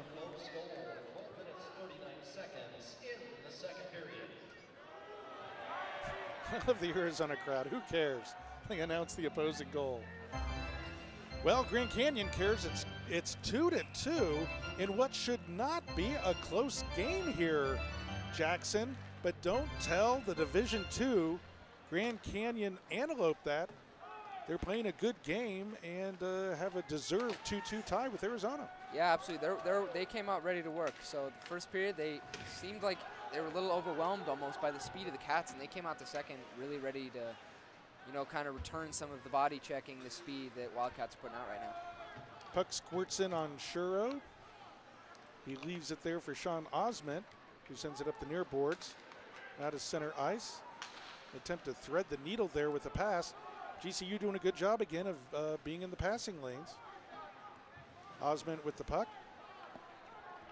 Digging for it in the far side boards. And all the Cats can do is throw it to center ice. Picked up by Anthony Cusinelli, who's had a good game tonight. Coming in on the backhand, looking for someone to pass to. No one there. See, that's a little bit too much of one-on-one kind of play there by Cusinelli. Had no one to send that puck to. As it comes into the near side dot and back out to center ice. Yeah, GCU really lucky there. They got a little extra opportunity to get the puck out of the zone pretty easy. A couple of Arizona players fall into each other there at the goal line. But it comes out to Ethan Stalyuth, who takes a shot and saved by Norris. Cats need some more shots on goal, Jackson. Yeah, absolutely. You said 15 shots in the first period. I think they needed another period like that, and I think they need to, in the last 5 minutes of this period, they seriously need to pepper Norris, just kind of get them moving all over the place, and hopefully they'll find the back of the net. That face-off won by GCU. You know, when is a tie not a tie?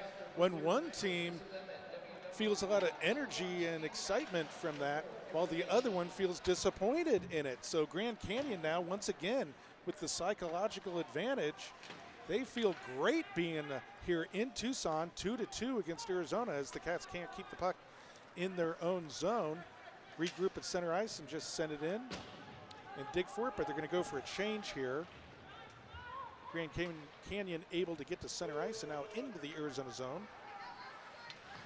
Connor Hansen putting on the pressure right now and trying to battle out 3 Wildcats in the back corner there. We'll wave off the ice here as the Cats battle for it with Grand Canyon below the red line. That's Trey Kearns trying to send it back behind the net, goes all the way around to the far side, now back into the near side corner. Cats pick it up though, and a weird angle bounce as the puck stays in the zone. There's a shot right into the crease and wide again. Two good opportunities by Arizona. Corey Hirsch isn't able to keep it in for Arizona as it comes out to center ice and now back to Shuro. Well, you know, if Chad Berman wanted new goaltender Shuro to have some game action that counted early in the season, he certainly get it because the game is on the line. It's 2-2 at home against Division II Grand Canyon. Just 3:50 to go in the second period as the Cats break in. A poke check away from Josh Larson. As the Cats have it again. Pass just not quite on the stick there of Trey Decker. As he sends it down behind the net. Attempt to go in front, but it's grabbed by Michael Norris. This is a big 3:33 to go in the second period, Jackson. Yeah, exactly. Just like we saw at the end of the last period when GCU got that goal, they came out flying. So it'll be interesting to see what happens at the end of this intermission, or at the end of this period, because whatever happens during this intermission, the end of this period is going to be really impactful to start a third period. Well, especially if one team gives up a goal in this last 3.5 minutes. Grand Canyon playing with a lot of confidence now.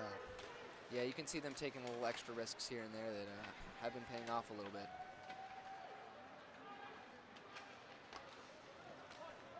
Cats give up the puck in their own zone, but are able to make up for that mistake. Get it down to Josh Larson. Larson looking for someone, hands it off to Plumeth. Back to Larson. Plumeth digs for it. Comes out in front. Cam Armstrong's able to keep it in.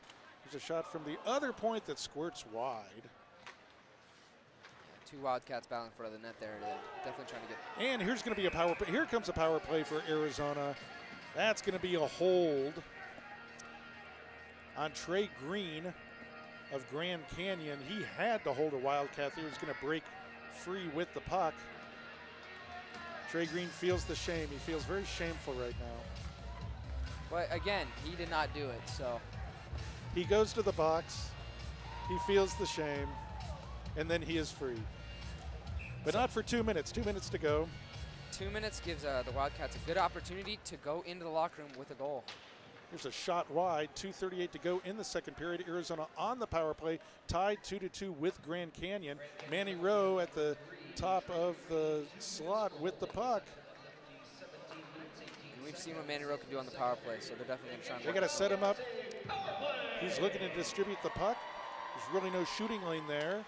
Sends it wide. There's off the post is Max Mayer with a shot for Arizona. Dustin Dungy digs it out. Back to Rowe, back to Dungy. Dungy over to Rowe, who sends it towards the net, and Norris sees it. There was some traffic in front, but Norris saw it all the way and made a good save. That was a good shift by Arizona, though. Yeah, that was good. They dominated that 30 seconds of that power play, and they were all over him. So I think there's definitely more to come with this next shift here. Coach Berman is very calm on the Arizona bench, but I'm sure just boiling underneath about wanting to see his Cats take advantage of this power play as Norris freezes it again. Yeah, Norris is lucky. That one got stopped a little bit in front of him. I wasn't sure he saw that one, but he was able to cover it up. 1:15 to go in the power play, 1:57 to go in the second period. Cats win the important face-off. Back to Osment. Ooh, there's a big shot right off an ankle and back out to center ice. Osment with the puck. The Cats definitely trying to make GCU work here, but again, GCU's finding those passing lanes. 51 seconds to go on the power play. Arizona trying to break up ice, and they do. It's a shot that squirts wide off of Trey Decker's stick. Grand Canyon digging for it and able to get it down the ice. Ty Griffith picks it up over to Osment. Now over the line and in front of the net, and a shot somehow gets it off. Is Josh Larson somehow out of the net? There's a backhander also, goes wide. Right in the slot, there's a shot. The puck did not get through from Ty Griffith. 3 great opportunities there for Arizona to take the lead. Instead, they give the puck up in their own zone. 7 seconds to go on the man advantage. Cats give it up again. The power play is over. 40 seconds to go in the second period. And Jackson Peters will bring us home. Norris definitely looking in with a shot that just bounces wide off of Norris into the corner. GCU, again, just can't seem to find the puck. Wildcat players looking for a call there, but not getting it. Marvin Simmons of the Antelope trying to find a way to bring that puck in. And what a show of moves from Cusinelli again, who's having a fantastic game here tonight. And that looks like it'll end up the period as the puck bounces out into the Wildcats bench, and it'll be interesting to see if the referees call the period there or not. Shots on goal in the second period. Grand Canyon with 11, Arizona. Joining me in the booth, Lindsey Carpenter. Convention Center Arena. It is your Wildcats 2, Grand Canyon 2.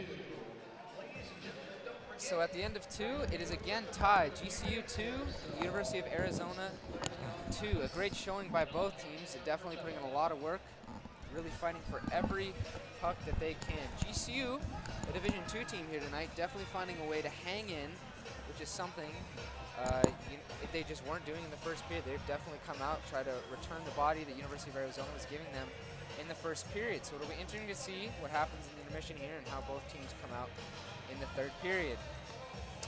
Hi, Jackson. How you doing tonight, Lindsay? What do you think of the game so far? Honestly, it's been really exciting to watch. I actually think it's been a bit scrappy.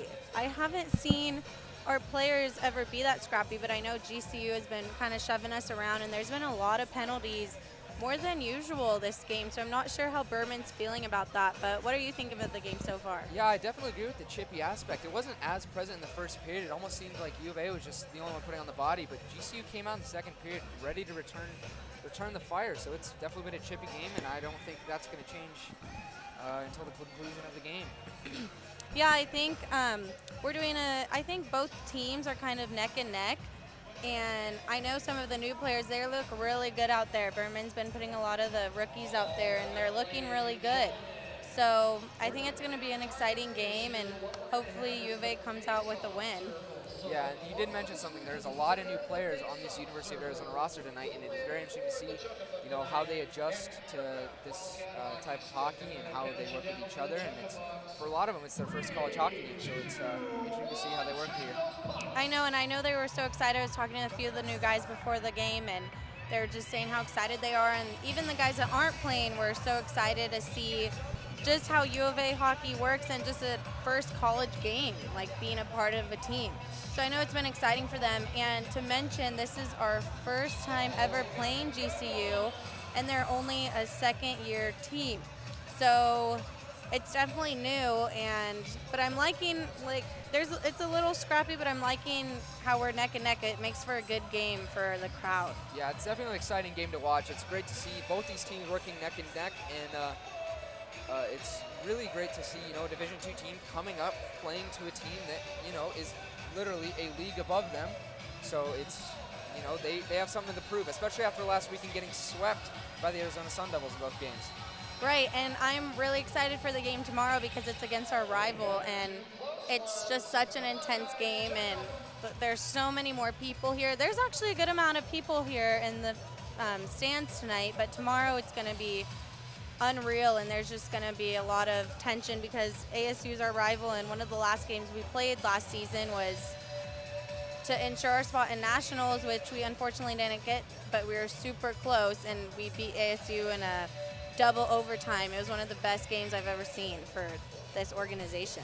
Yeah, absolutely, and like you mentioned, we definitely did put a dent in their nationals run because they came off of a swept series against us. So going into nationals, they they had a chip on their shoulder and they just couldn't get it done. And another thing you brought up, the young players that are coming here haven't experienced the rivalry against ASU.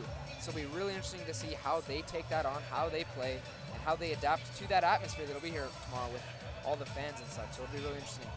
Yeah, I think tomorrow will be a really good game, so hopefully we come out with that competitiveness inside of us. And I think a team goal this year for Berman and just for the whole entire team is getting to nationals, just because I think there's a little bit of regret and,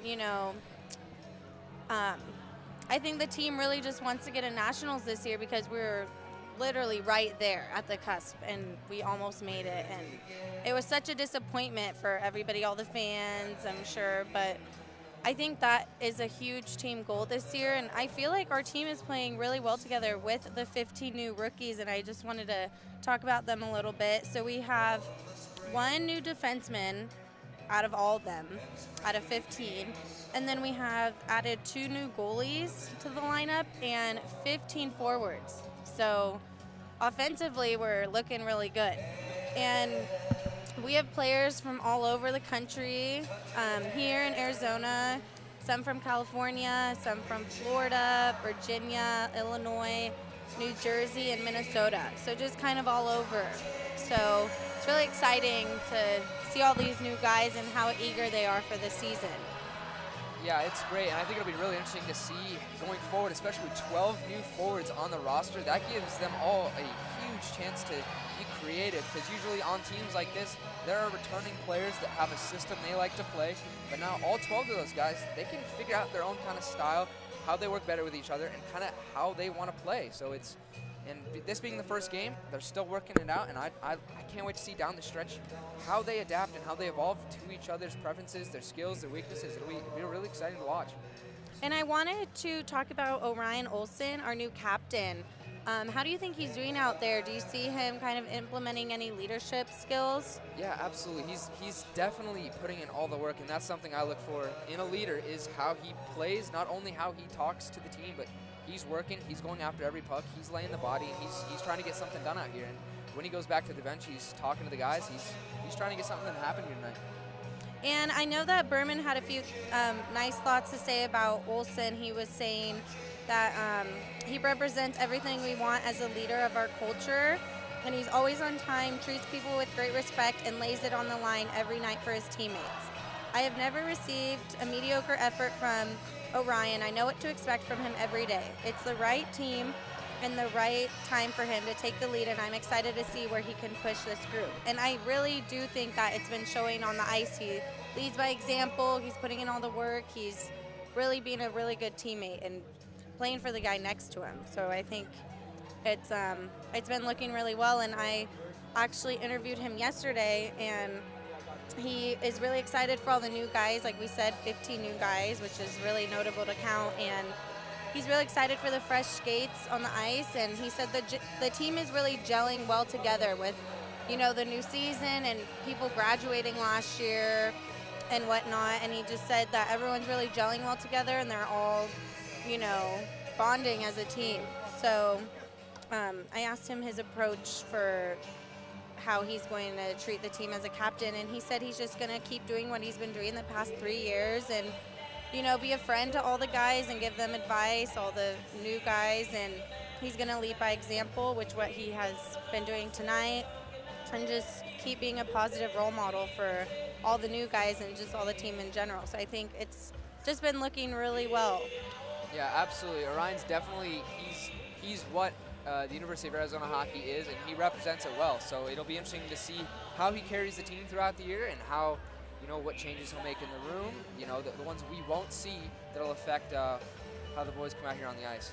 And I wanted to go over the 2017 and 2018 standings for thus far into season. I know this is our first ever game, but some teams have already played just for our 8 teams in our league. So I wanted to go over that. So we have Oklahoma at number 1 with 1 win, 0 losses, and in total 3 points. And then in second, Central Oklahoma with 1 win, 0 losses, and 3 points as well. And then it's us, University of Arizona, at number 3 with 0, 0, and 0, because this is our first game. And then number 4, Arizona State University with the same 0, 0, 0. Colorado at number 5 at the same 0-0-0. And number 6, Colorado State, 0-0-0. And 7 is Missouri State with 0 wins, 1 loss, and 0 points. And then coming in last is Arkansas at number 8 with 0 wins, 1 loss, and 0 points. Yeah, in our divisions, it's definitely an interesting league. It's spread out all over the country, so some long road trips for the guys, and I'm excited to see how this division plays out this year. And I don't know if you wanted to go over the 2017-18 ACHA Men's Division I ranking, just with all the teams, not just our league. So if you want to just go over that. Absolutely. In first place, we have Central Oklahoma that had 30 first-place votes. Their current overall record is 2-0-0, but they were previously ranked in first. In second place, Minot State with an overall record of 4 wins and 0 losses and 0 ties. In third place, Ohio with 2 wins, 0 losses, and 0 ties.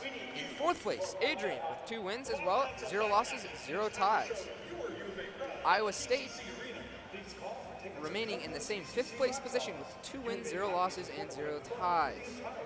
Davenport, again, remaining in the same place with just 1 win and 1 game played. 7 with Michigan Dearborn with no games played yet. They remain in the 7th spot. In the 8th place position, Lindenwood with 3 wins, 1 loss, and 0 ties. Stony Brook in 9th place with 0 games played. In the 10th place, Robert Morris, Illinois with 2 wins and 0 losses and 0 ties. In 11th place, Illinois with 3 wins, 1 loss, and 0 ties. They are moving up from the previous week from the 12th spot. In the 12th spot, being removed from Colorado my mistake. In 12th place is Colorado with 1 win, 1 loss, and 0 ties. They are going down a spot from the 11th spot. In 13th, moving up 2 spots from 15th, we have Liberty with 3 wins and 1 loss. In 14th place, remaining in the same spot, Jamestown with 1 win and 1 loss. In 15th place, moving down from 13th, our rival, Arizona State University with 2 wins and 2 losses. In 16th, moving up 1 spot from the 17th spot, 2 wins, 0 losses, and 0 ties. Moving up 1 spot from 18th, Midland in the 17th spot with 1 win and 3 losses.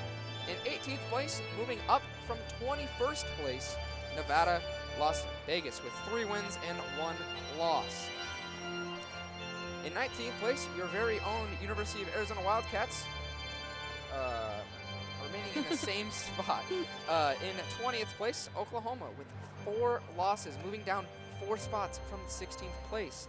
Tied for 21st are Delaware and Kent State. Delaware has 1 win, 1 loss, and Kent State has 2 wins. In the 23rd spot, Rhode Island with 2 wins, moving up from 24th place. In the 24th position, Western Michigan with 4 wins, moving up from the 25th spot. And the 25th spot, moving up from a non-ranked position, Missouri State with 4 wins and 1 tie. So hopefully we can keep going higher on the list to ensure a spot in nationals for this season. I think we're looking pretty good tonight, but we just need to get a lot of W's this season. Yeah, there's nothing wrong with getting as many W's as possible, so it'd be nice to start the season off one with here tonight. And other games that are going on tonight are Eastern Michigan University versus Colorado State University, and then University of Utah versus University of Colorado at Boulder. Arizona State University are rivals versus Northern Alberta Institute of Technology. And then Missouri State University versus University of Oklahoma, and University of Arkansas versus University of Central Oklahoma. So some of them from the 8 teams in our league, so we'll have to see how they do tonight and how that changes the rankings, because that changes every single day with wins and losses and ties and points and everything involved. But hopefully U of A pulls out a W tonight. Yeah, absolutely. It'd be real great to start the season off with a win, and then especially going in tomorrow against the Sun Devils with a win. It'd definitely give our Wildcats a boost of confidence, which is always helpful against the Sun Devils. And for our University of Wildcat fans out there that can't make it to the games, we appreciate you listening and watching our broadcasting. And I wanted to go over the schedule, the promotional schedule for this upcoming year because we have a lot of cool things going on. So I'm just going to go ahead and read it, and if you guys can make it out to a game or all of them, that would be really appreciated. And I know the team loves their fans, and it's really exciting here at the TCC. So tonight we had the first 1,000 fans received a free schedule magnet, and then it's 1, 2, 3 night, which is $1 sodas, $2 hot dogs, and $3 domestic beer. And then tomorrow, Saturday the 30th, versus ASU at 7:30, the first 1,000 fans again receive a free schedule magnet. And then I know we are away, not at the TCC. We're actually playing at a rink in Gilbert, and then we have some away games. So then the next home game at the TCC is October 26th at 7:30. And we're calling that Thirsty Thursday, which is $1 draft beers and $1 sodas. And then following that is Friday, the 27th, versus Oklahoma at 2 p.m. And it's buy one ticket, get one free. So that's really cool. And then the 28th, finishing that weekend, again, versus Oklahoma, we have buy one, get one free popcorn. And it's School Kids Day. So bring your kiddos out. And then November 2nd versus Colorado, we have Thirsty Thursday again with $1 draft beers and $1 sodas. And then following that against Colorado State, we have Military Appreciation Weekend. And it's also $5 tickets with a military ID. And you get 2 tickets per ID. So all come out for that. And then we have Saturday the 4th versus Colorado State. We have $1 hot dogs again and another Military Appreciation Weekend. And it's the same as I mentioned before, the $5 tickets with military ID. Friday, December 1st against ASU, it's red out. So everyone wears red, and it's supporting the American Heart Institute. So everyone wears red in support of that. And I know actually our team just went and helped out with that over the past weekend. And then Saturday, December 2nd against ASU again is Ugly Sweater Contest, which is new this year because we didn't have that last year. So that'll be really fun, and it gets everyone in the Christmas spirit. And then Friday, going into 2018, January 5th against Grand Canyon, it's buy one ticket, get one free. And then Saturday, again, versus Grand Canyon, it's 50% off Macho Nachos. I haven't yet tried them, Jackson. I definitely think we should grab some Macho Nachos on that night. I feel like we should grab some tonight just to try them and then get 50% off on Grand Canyon night. Following that, on January 12th against Utah, we have the Nova Home Loans Teddy Bear Toss. So we all the fans throw teddy bears. Teddy Bear Night's always, that's one of my favorite nights. Always great to see the ice just covered in teddy bears. So I'm excited for that one. That'll be a fun night. And then again versus Utah on the 13th of January, we have Pink the Rink. And that's also ladies' night. So ladies in pink get one free cotton candy.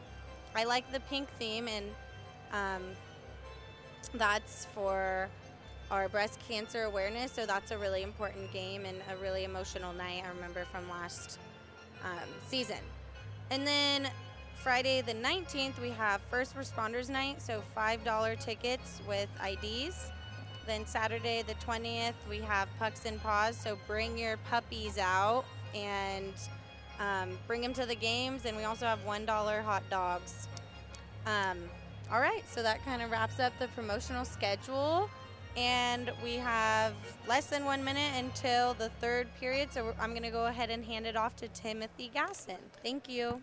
Thank you, Lindsay, for yet another great intermission report.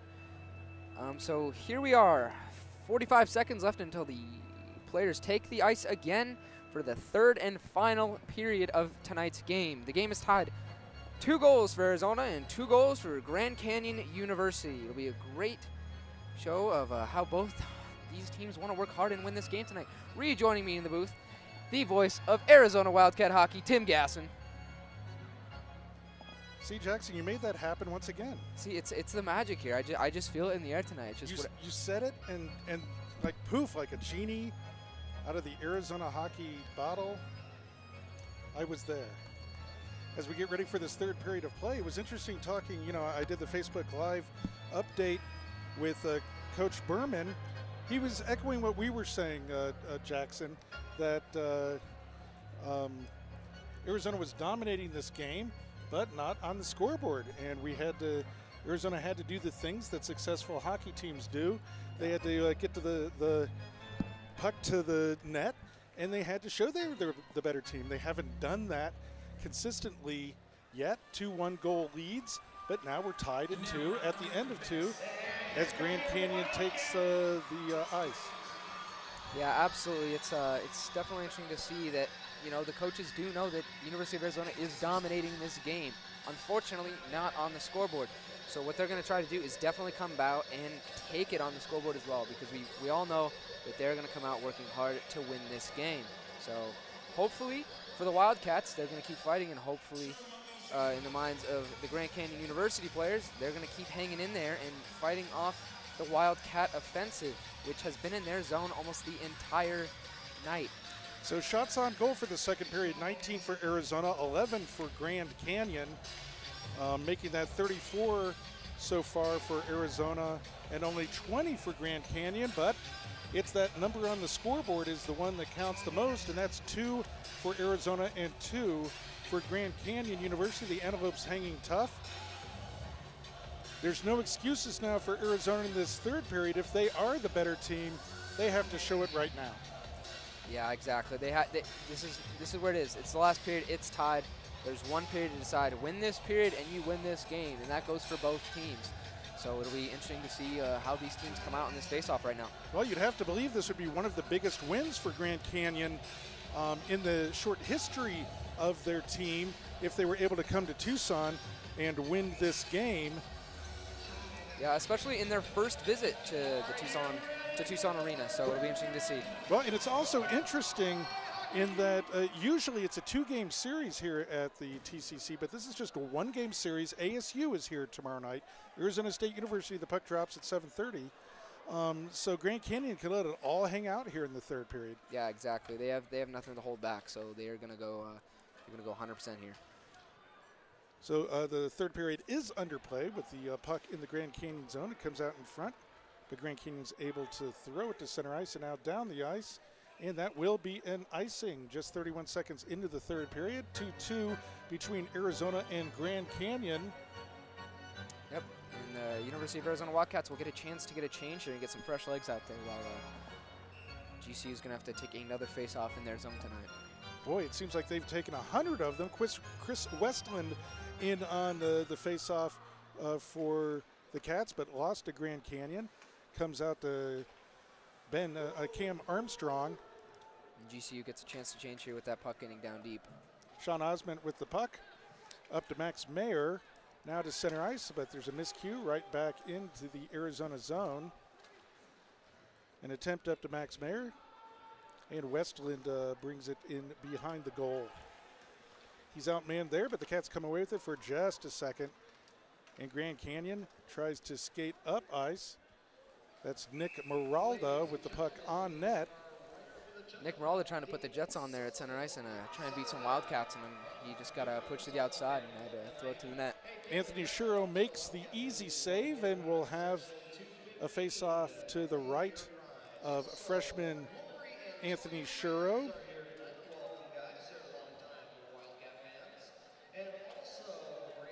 University of Arizona is really getting some good opportunities getting out of the zone.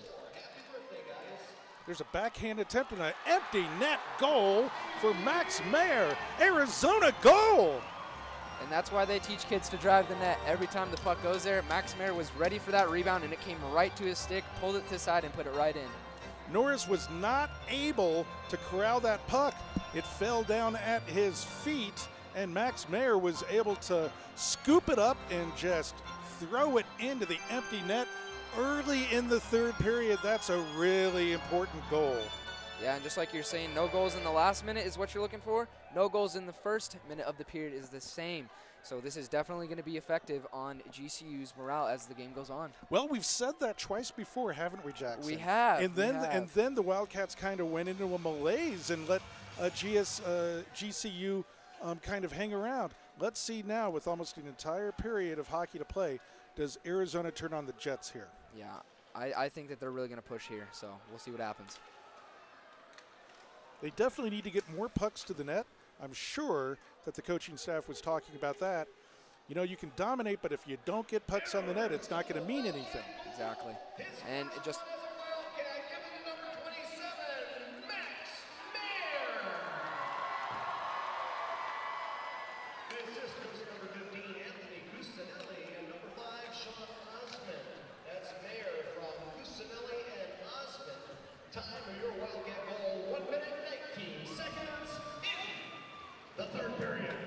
He shoots, he scores.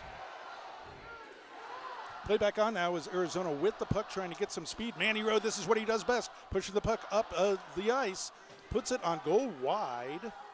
Cats able to keep it in briefly. And number 25, Colton Edgington. He's getting to see the part of Manny Rowe a lot of opposing players don't want to right there. Yeah, he got run over there. As the Cats come in, nice toe drag move. Is the play finished? No, it just squirts wide. The puck just squirts wide. GCU attempts to counter punch. Cam Armstrong keeps the puck out of the zone. GCU just throws it in wide and goes for a change. As Sean Osmond picks up the puck for Arizona, sends it up the near side boards. There's no one there, but an antelope. Osmond digging for it again. Yeah, it's interesting to see how GCU's been getting the puck out of their zone as the game progresses. They had a difficult time in the first period, and they're getting a lot more chances right now. Yeah, the Antelopes have not gone away. They've kind of settled their game down here in the second period, but they trail 3-2 in the third period to the Arizona Wildcats, who have never been able to get more than just that one-goal lead against a very scrappy team. And there's going to be a whistle, and I'm wondering if that's going to be an interference. They're calling a tripping call, and that's going to be on Arizona. That's going to be on Trey Kearns, I believe. I saw a couple players go down, and it was obvious that the Arizona player took the Antelope down. Well, I'm wrong about it being Kearns. It's Roy Grandoff, and I was wondering, Roy has been so active and so aggressive in this game. You know, power play opportunities is what can keep Grand Canyon back in this game. So once again, Grand Canyon with another opportunity to come even. Grandoff's aggression kind of getting the best of him there, at least with the 2-minute call. Yeah, exactly. I think GCU is going to try and be patient here and work the outside just to find that perfect shooting lane that they're looking for right now. Cats digging for it and able to chip it up the boards. And we have another whistle. Oh, we've got an interference call coming on Grand Canyon, but you know, Jackson, the puck was there. I'm not sure. It's on Alex Salati. Maybe that was not on the play that I was watching, because the Grand Canyon player was certainly within the range of that puck there. Did you see the play, Jackson? Yeah, I did see the play. I think why the official called it is just because, you know, he impeded him from getting to the puck after he got rid of it. I mean, it's a quick call to make there. Personally, I would have waited a few more seconds, but... There's a rebound in the slot. Arizona not able to come up with it. In any case, that evens things up, and Arizona will have a quick 20-second power play in 1:25 now. So we'll skate 4-on-4 for another minute and 20. Yeah, GCU really put on the pressure when the Wildcats are trying to break out of the zone. Norris fights off a shot there as Justin Plumoff digs for the puck behind the net, comes up the near side boards to Orion Olson. Away from him, now GCU's able to get it down the ice. And breaking for the puck and over to the slot. And a good save by Shuro. Kind of a breakdown by Arizona there, slow developing, but Grand Canyon able to get a good shot on goal and a good save by Shuro. As Olson comes back the other way, nice little stick move, throws the puck down behind the net. Yeah, that was a nice, calm save by Shuro. He knew exactly what was going in. He got down and blocked it. There was an attempt to get the puck to Cusinelli, who might be so far my player of the game for Arizona. Jackson Cusinelli has been flying all over the ice. Like Manny Rowe, the puck seems to find his stick. Yeah, getting that second goal of the game was huge for him. And aside from just the points of the game, he's been all over making plays, getting the puck from Grand Canyon University players and just moving it around. So we'll have a face-off to the left of Michael Norris, won cleanly by Grand Canyon. So the Antelopes bring it to center ice, to the blue line, over the blue line, and just send it on goal. Kicked it in the near side corner, picked up by the Cats and just thrown out. In about 10 seconds, they'll have a short 20-second power play.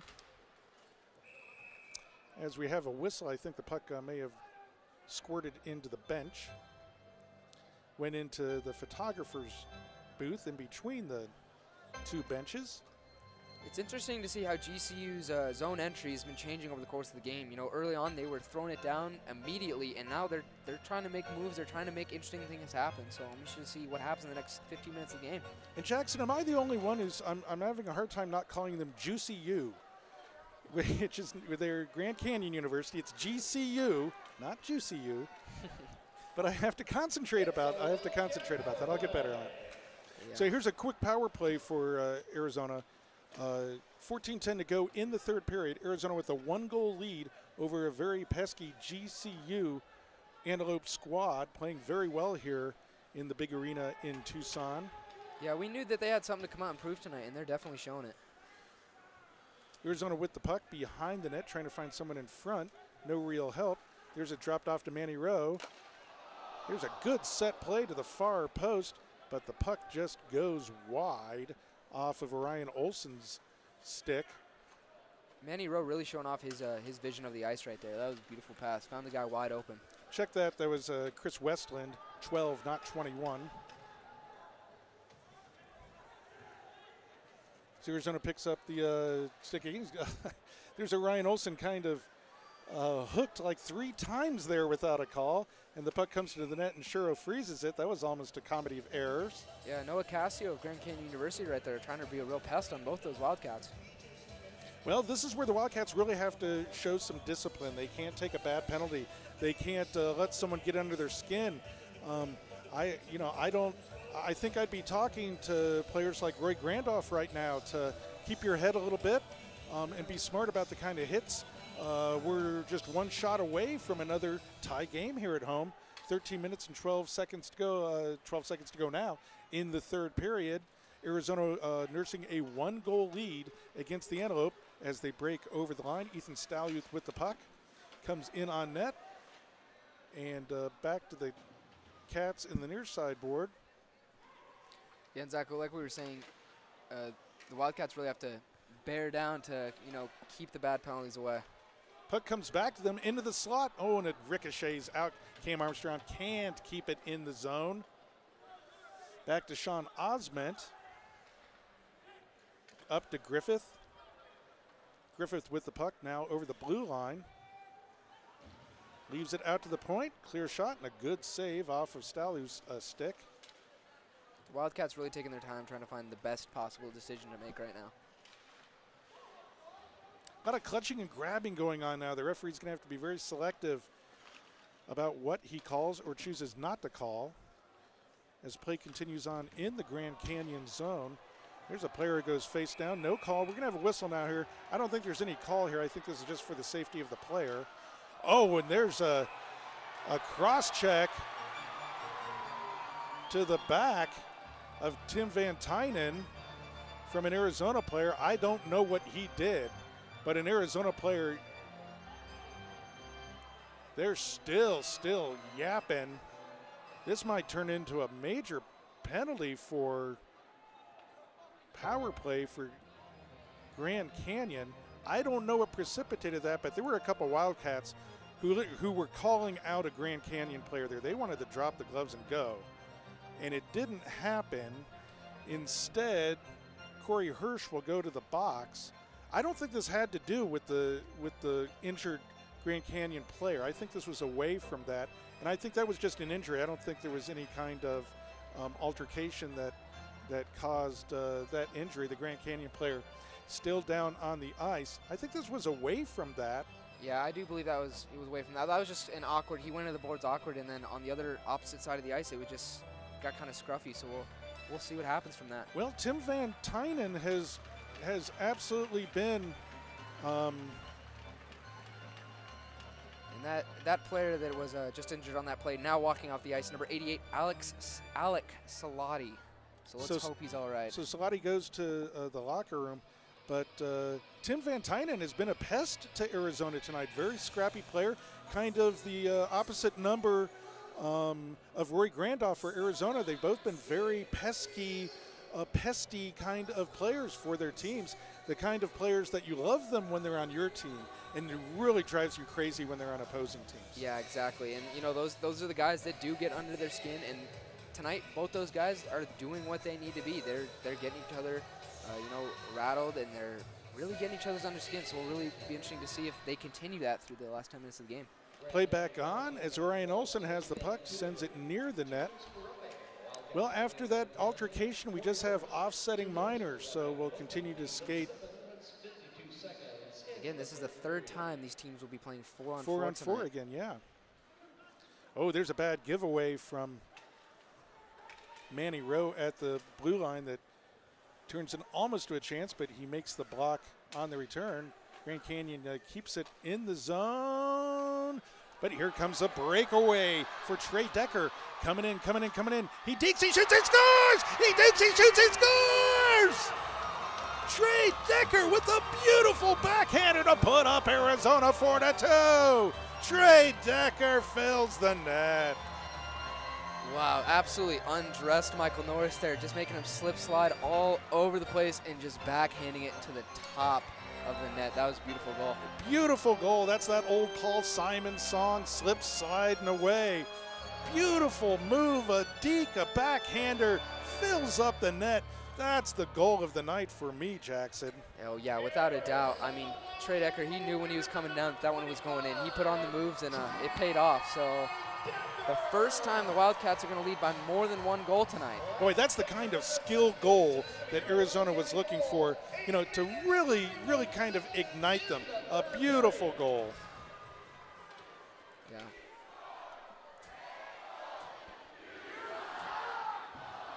And there is that University of Arizona tradition yet again. It's all your fault. Well, it really isn't fault there. That was just a beautiful, beautiful breakaway and shot there by Decker. Yeah, Decker put on the moves, and honestly, Norris didn't have much of a chance going one-on-one with a move like that. Yeah, Michael Norris has had a really good game here tonight. Easily, Arizona could have had 4 or 5 more goals, but it is 4-2 now. Arizona with a little bit of room between them and Grand Canyon. They finally been able to shake the Antelopes from that 1-goal lead. They now have a 2-goal lead. A lot of time left, though, Jackson. 10:40 to go in this third period. Arizona with a 2-goal lead. Now does GCU have the resiliency to stick with Arizona? Yeah, and we know now that GCU does not like to go away. They like to hang around. So honestly, I don't think a 2-goal deficit is going to hurt their morale too much. I think they're going to keep pushing right until the last buzzer of this game. Here comes another chance for a breakaway for the Cats. Do they make the pass? No. A good defensive play on Ty Griffith, who tried to throw the puck across the slot. Instead, the Antelopes ice the puck and will come right back in to the Grand Canyon zone. GCU is going to have to watch out for that. Two of those same kind of plays, that's the exact kind of mistake that led to Trey Decker's goal right there. So they're definitely going to be having an eye out for that from now on. I wonder if there's a little bit of fatigue starting to set in on Grand Canyon. Those are kind of lazy cross-ice passes that, as you said, Arizona's been able to have a break. And I think, you know what, right on cue, I think Grand Canyon has taken their time out, because I think this is the time where this game could slip away from them. I don't know if it's focus or fatigue, but they haven't looked quite as sharp since that fourth goal by Arizona. Yeah, absolutely not. And even coming into the third period, I thought they looked just as sharp. And that third goal by the University of Arizona definitely did something with their heads. So they're definitely going to try and come back out of this timeout, fighting for this game. Well, it was a beautiful goal. It was one of those that you just, there's no way to deny it. That play was just better than us. Yeah. There's no way you can explain away that kind of goal. Yeah, exactly. I mean, if you let a player like Decker come one-on-one with your goalie, there's a good chance that he's going to bury that, and that's exactly what he did. So, I mean, there's no fault to the defenseman of GCU right there. It's just that's how that kind of play works. But it's those plays that sometimes can hurt the most, because you know that there's nothing you can do right there. So we'll see what happens. So Wildcat fans, remember, at the conclusion of this game, I'll be at center ice with head coach Chad Berman and the player of the game for an on-ice interview. Right after I do that, Jackson Peters will start the post-game show, and I will run up the stairs and join him, and we'll wrap this one up and then get ready for tomorrow night, 7:30. It's Arizona State University and the Arizona Wildcats. We live to play Arizona State. As play continues on, there could have been a call, but I think a good no call as Arizona gathers the puck. And there's another takedown that could have been a call, but probably a good no call. It's happened a few times where it's two good no calls right in a row. So Arizona gives up the puck right in front of their own bench. Play getting a little sloppy here. And here we do get a call. So there's the whistle. It's going to be a penalty, an interference on Arizona. And it seems that, I don't know, I get the idea maybe the referees want to try to reel this one in a little bit. As Corey Hirsch goes to the box for 2 minutes for interference. Because there could have been like a half dozen different minors called in that sequence there. Yeah, like you said, there were a couple of no calls. It's just interesting to see what ones these officials are calling and which ones they aren't. But again, even though it is...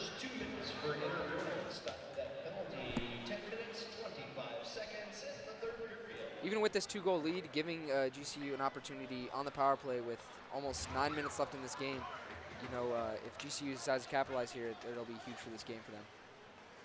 Well, they can climb right back into this game. Plenty of time, 9 minutes and 10 seconds to go. Grand Canyon on the power play as the puck goes to the far point. Now to the near, and a good deflection over the net. I don't know if Shuro knew exactly where that puck went. Didn't go in the net, however. As Sean Osment takes a whack at it. Can he get it out? No.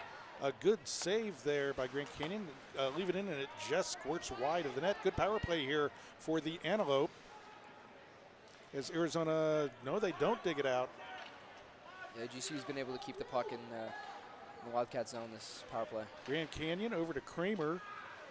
Now over to Rankin. Back to Rankin. Is he going to take the shot? He does. It's half blocked. Back to Kramer. Over to Rankin. Tries to go cross ice. But Arizona is not able to keep it out of the zone. You got to shoot that puck. And it shot just wide. A great opportunity there for Kramer, who doesn't get the puck on net. Good possession here by Grand Canyon as the puck goes to the near side board, and Arizona finally gets it out of the zone. 29 seconds to go on the power play. Some great opportunities there for Grand Canyon. Not a great penalty kill there for Arizona as Manny Rowe sends it up to Orion Olsen, and he sends it down the ice. Yeah, Grand Canyon definitely had a lot more opportunities there than the Wildcats would have liked to have given him. Here's an opportunity right in the slot for Arizona, but Norris finds the puck and freezes it. I do think there's a little bit of fatigue setting in now on Grand Canyon, although they looked very sharp on that power play. Yeah, they did. They were moving the puck really well, and they were definitely looking for the perfect shot there. So there's definitely got to be a little bit of fatigue there, but I don't know how much it's affecting them right now. In on the faceoff, Justin Plummer for Arizona. Won by Grand Canyon up the near side boards. That's Jeffrey Payne.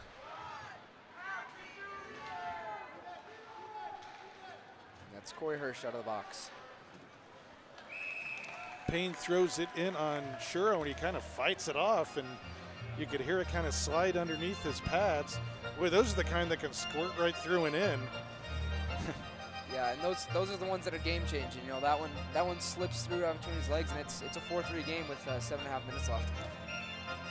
That was 7.5 minutes to go. It's Arizona 4, Grand Canyon 2. You know, Jackson, this could become one of those games that coaches like to say you might win, but you have everyone's attention when you coach them because the winning team knows they didn't play up to their potential. Yeah, exactly. And I definitely think the Wildcats could have come out a little bit more excited. GCU definitely came out really like they had something to prove. But I think now here in this third period, the Wildcats are really pushing and really want to drive it down on GCU. Here come the Cats in on a break. Another drag move there by Josh Larson. But Norris finds the puck. With another sprawling save from Norris, just somehow finding a way to stop that puck. His teammate Tyler Couric there congratulating his goaltender. Yeah, he's given up 4 goals. He could have given up 10. He's played a very good game, Michael Norris, in net for Grand Canyon, and his team has played well in front of him, too. Yeah, this has not been an easy kind of parade against a Division II team. No, not at all. And, you know, I definitely think there's some fans here that would have thought that this would be an easy, matchup against a Division II team. But GCU's proved a lot of people wrong tonight, and they've definitely come out strong. And they break up ice with the puck right in the slot, and there's a goal. And there's a goal. That goal by Meralda, I believe. I'm going to have to wait for the call. You know, that's one Shuro wants back because he saw it all the way. Or maybe he didn't. Maybe he was screened there. It looked like he didn't even move and the puck was in the net. Joey Trapp goes back and tells him it's okay. Check that. Manny Rowe, defenseman, goes back and says, that's okay, we're going to get that back. But 6:39 to go, and they're hanging around again. It's 4-3. Arizona once again nursing a 1-goal lead against Grand Canyon. Yeah, this Grand Canyon team just does not want to let up. I give them an incredible amount of credit. What a gritty, oh, that is such a lucky save by Michael Norris. He was down, didn't know where the puck was. It was shot from the corner, and it just happened to hit him in the right place where he could make the save. He had no idea where that puck was. I'm not even sure he was looking at the puck. He was not looking at the puck. He was trying to get up, and the puck just kind of lodged in his pad. That is the luckiest save of the game for Norris. He's been good in this game, but you need a little luck too. Yeah, absolutely. Give the assist to number 26, Brett Kramer. That is Salati Kramer. Time of the lowest goal. 13 minutes, 21 seconds in the third period. So 4-3 with 6 minutes to go in the period, and Arizona kind of sloppy in their own end again. Able to get the puck out to center ice. Could have been a break to Cusinelli, but instead it comes back into the Grand Canyon zone. Arizona with the puck. Oh, and they take a shot. Cusinelli with a shot that just missed the far corner of the net. Cusinelli's been everywhere tonight. Good game from him. There's one of those awkward bounces you've talked about at the new boards here at the Tucson Arena. Yeah.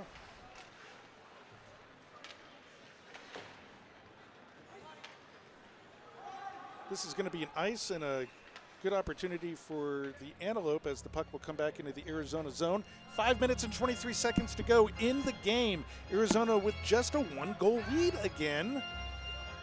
Yeah, the Wildcats, I think for sure after that goal, they're definitely going to try and go full throttle on the Antelope here. They're definitely going to try and prevent that from happening again. They're going to try and hold on to this 1-goal lead and extend it. Now, in case you were wondering, if there is a tie at the end of regulation, there's a 5-minute overtime. And then if there's no score in overtime, then we go to the shootout. Puck squirts in on Norris. He makes the save. And you know, if Grand Canyon can make it to overtime, it's almost like a win for them right there. But they could win the game. It's I don't think this is a matter of Arizona taking their opponent lightly, but I do think it's a matter of their opponent really focused in and playing a disciplined game. Yeah, absolutely, and especially with this being the Wildcats' first game and GCU coming off of a 2-game loss series last weekend, they definitely want to come here and try and get their first win of the season. You know, Grand Canyon will play several games against the Arizona State University Division II team, and you got to believe that they're going to have a really good shot at beating the ASU Division II team if they give this kind of effort. We'll see if they can come back here in this game against Division I University of Arizona. 4:39 to go in the game. Arizona 4, the Antelope 3, as we have another icing against Arizona. Arizona has to show some discipline here in the last 5 minutes of this game too. Yeah, they have to get back to the way they were getting rid of the puck in their zone in the first and second period, where they were controlling it out of their zone. But right now, I think they're just trying to hold on to this 1-goal lead and ensure that GCU doesn't pop another one in. So Grand Canyon 0-2 on this early year. Both of those losses to Division I ASU last weekend. Division I ASU will be here at the Tucson Arena tomorrow night.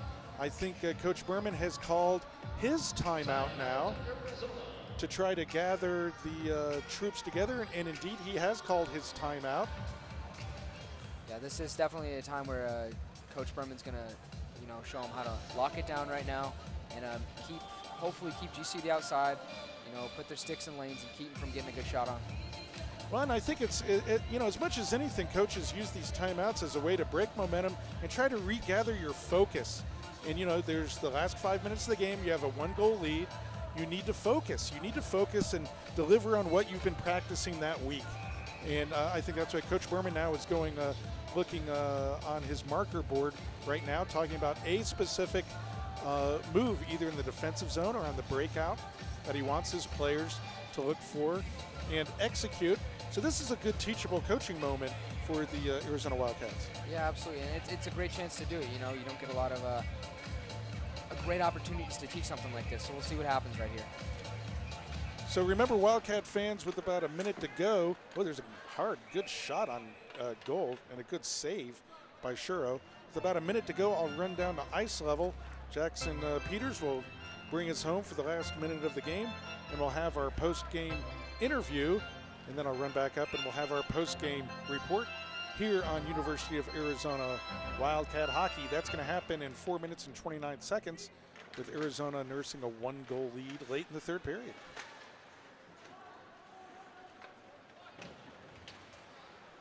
They're trying to get out of the zone. Cats do break to center ice, now over the blue line. An attempt to just throw it in on net. I think that went up into the netting. Justin Plumeth attempting to throw it in on goal. So we'll have a face-off in the Antelope zone. Just when you think you've put these guys away, they just hang in there somehow, Jackson. Yeah, it really seemed like they put them away with that fourth goal, but here they are. It's a 1-goal game with 4 minutes left, and they're hanging in there, and they're trying to tie this one up. Boy, what a difference of 2 benches, because even if Grand Canyon doesn't win this game, you got to believe there's going to have a lot of pride going forward in their Division II season, because they can make the Division II playoffs. They can win a Division II national championship. They look like a good hockey team. Yeah, absolutely. And, even if they don't walk out of this game with a win, they're still going to be confident that, if they can hang with a Division I team, that they should be successful in their respective Division II. There's Plymouth with the puck for Arizona. Attempts to throw it on ice again. He does. Josh Larson kind of pirouetted through the crease there and having a few words with an Antelope player, but he skates away. Yeah, another close call for Michael Norris. Hopefully not getting run into again.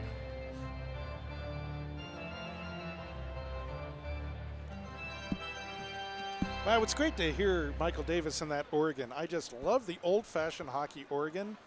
For decades, I loved it here at Arizona Hockey. It's great to have Michael Davis back in the building doing Oregon, and he'll be here again tomorrow night with ASU. And that'll bring back good memories, of course, of great victories against Arizona State University.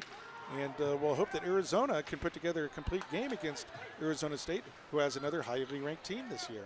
Yeah, absolutely. It'll be a great game to watch. So hopefully it's another hard-fought battle between U of A and ASU that another one of those games just add to the rivalry. Max Meyer with the puck coming up the ice. Meyer with a goal tonight. Meyer with the puck, looking for someone up front. Up to the point, back to Osmond, who just kind of throws it. Oh, and a nice deflection in on Norris, and he makes the save. That was a nice little deflection, a good kind of pass shot to the wide side, kind of deflected in. If Norris doesn't track that puck, that's a goal. Yeah, exactly. That puck really changed directions off that deflection, so that it's a real good save by Norris to track that all the way in, even off the deflection, and keep his team hanging in this one. So it appears that they're switching sides for the face-off to Michael Norris's left side for the face-off.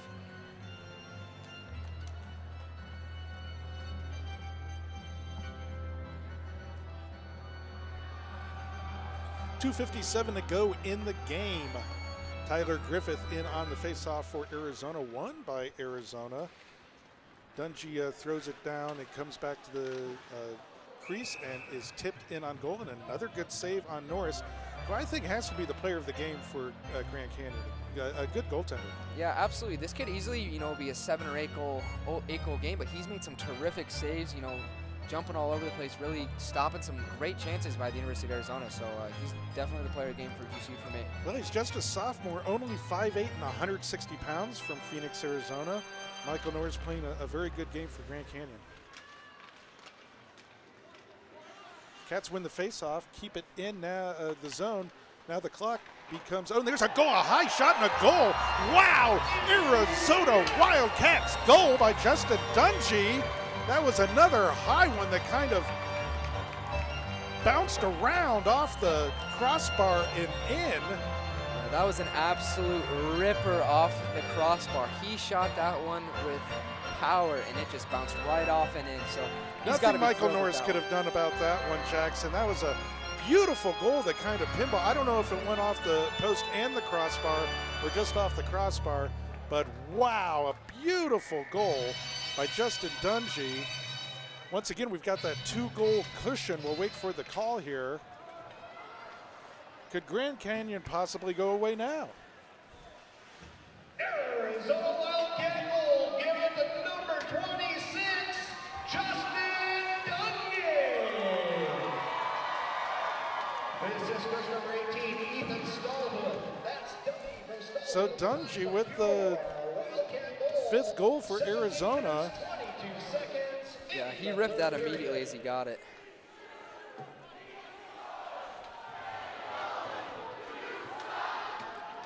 It's all your fault, is what they say at Michael Norris, but that was really just a beautiful shot. Under 2 minutes to go now in the game. Arizona now with the 2-goal lead. Justin Plumeth breaking in. Oh, and there's some big pushing and shoving in front of the net. Nothing called. I was surprised the ref didn't blow the whistle and throw a couple guys there. Yeah, it's getting real scrappy. GCU's got to be a little frustrated after that one because there's not much they can do there again. Coming down to the last minute of play, and I'm going to run down to center ice for our post-game interview. Nice save by Michael Norris, and so I'll leave it there, as it should be, with a good save by Michael Norris, who's had a whale of a game. More talking going on in front. Now, we don't want any of this crazy stuff to happen in the last minute. Grand Canyon has shown really great discipline so far. Yeah, it's definitely been a hard-fought game, not a cheap game. Both teams have been really hard, battling for each puck, but nothing cheap, nothing dirty, which is always something I love to see in a game. Well, Jackson, you and I are off in this new season. It was an interesting and fun first game for us. Hang around. Jackson will start the post-game report right after my interview at center ice. Then I'll come up for the rest of the post-game, and we'll wrap this one up with just about a minute to go in the third period. Here's Jackson Peters. So with a minute left remaining in this game, Arizona is up 5-3 on the Division II team, Grand Canyon University. The Wildcats send it down in with Norris down to play it. Grand Canyon surely going to try and give some last-ditch effort here to try and pop another one in, just to try and fight. Grand Canyon fighting to the outside. That's Orion Elson, the captain, putting on a big hit on that GCU player. That puck dumped in by GCU, causing an offside. They have to touch up. U of A just trying to move the puck as well as they can, bringing it into the zone. Max Myers shooting it, deflecting up into the air. I believe the referee lost sight of that puck, leaving it to be blown dead. So with 20 seconds remaining, Arizona's up 5-3 on the Division II Grand Canyon University Antelopes. This is the first time these two teams have met, and what a showing it's been. Both teams really fighting hard. GCU definitely showing that they're going to be a force to be reckoned with in Division II. Arizona wins that face-off, plays it back all the way across to Manny Rowe. A ripper that tips around, bounces around, just slips away from the net. With 10 seconds remaining, the Wildcats are going to try and keep it in their zone for as long as they can. GCU, a little bit of a scrum in the corner, and that'll end this game. And the Arizona Wildcats will win this one 5-3 against the Grand Canyon University Antelopes.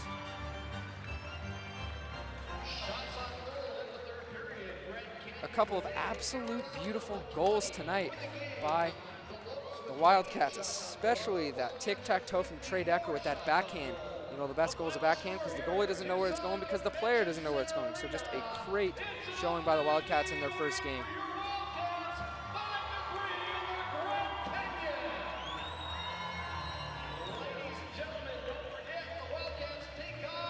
So just a great showing, 5-3. As I said before, goals from Jack Allen, Cusinelli.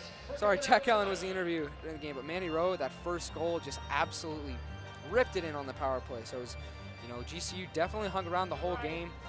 That elusive one-goal lead that the Wildcats just couldn't hold most of the game. They eventually brought it to 2, with GCU coming back, scoring again, not going away. But the Wildcats end up taking this one 5-3. Michael Norris for Grand Canyon University definitely showing what he's capable of, making some great saves and keeping it a 5-3 game. This game easily could have been, you know, a 10-3 game. I mean, it was just a great game. So now we'll send it down to the Wildcats, who are going to do their post-game salute to the fans.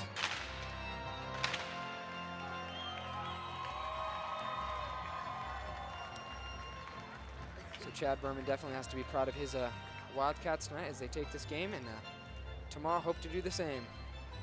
So we'll send it down to center ice, the voice of Arizona Wildcat hockey, Tim Gask.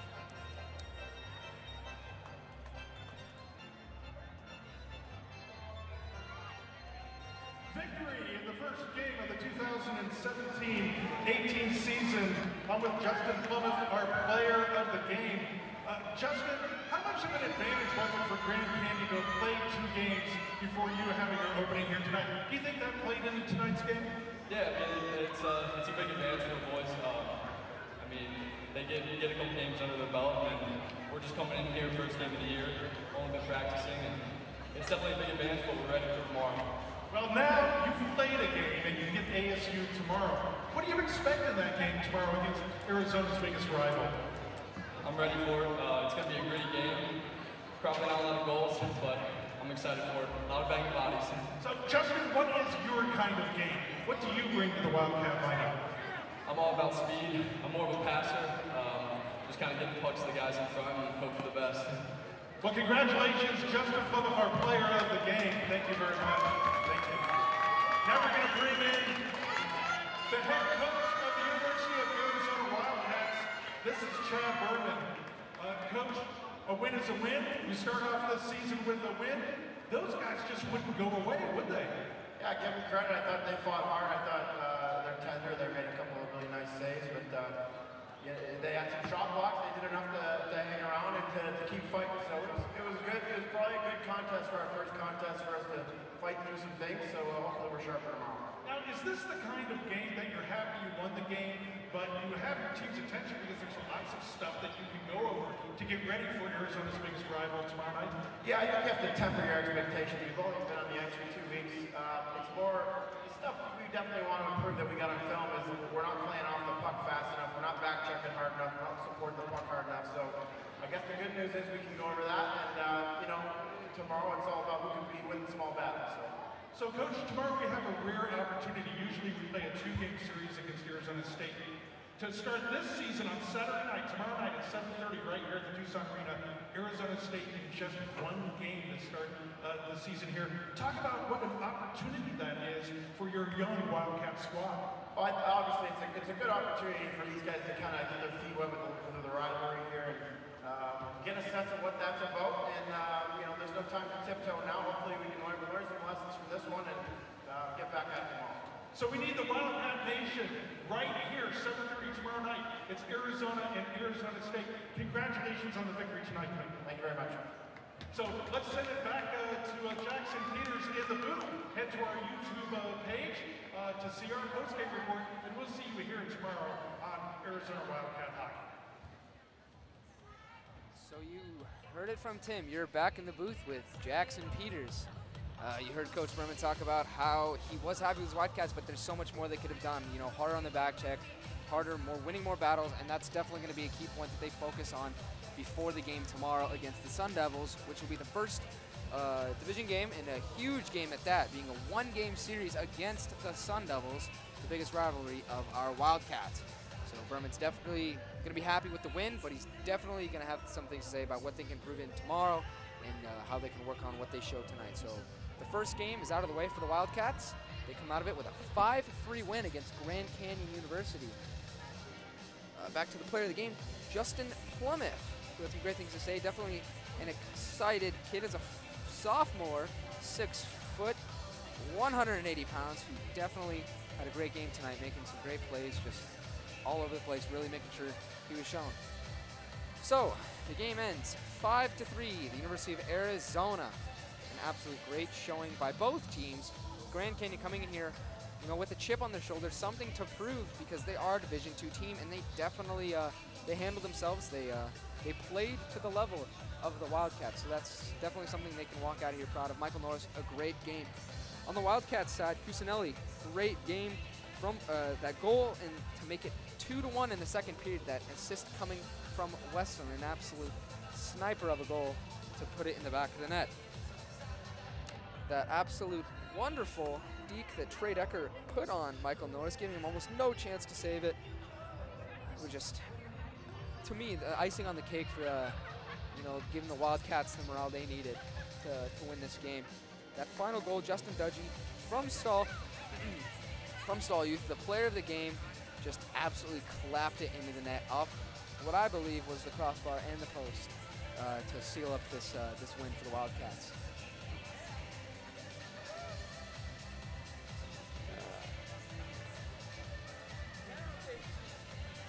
So again, the Wildcats dominating this game and eventually did end up dominating on the scoreboard as well. A problem they had some of the game, that elusive 1-goal lead, they couldn't, the Antelope didn't want to go away. They kept fighting, they kept trying to come back and win this game.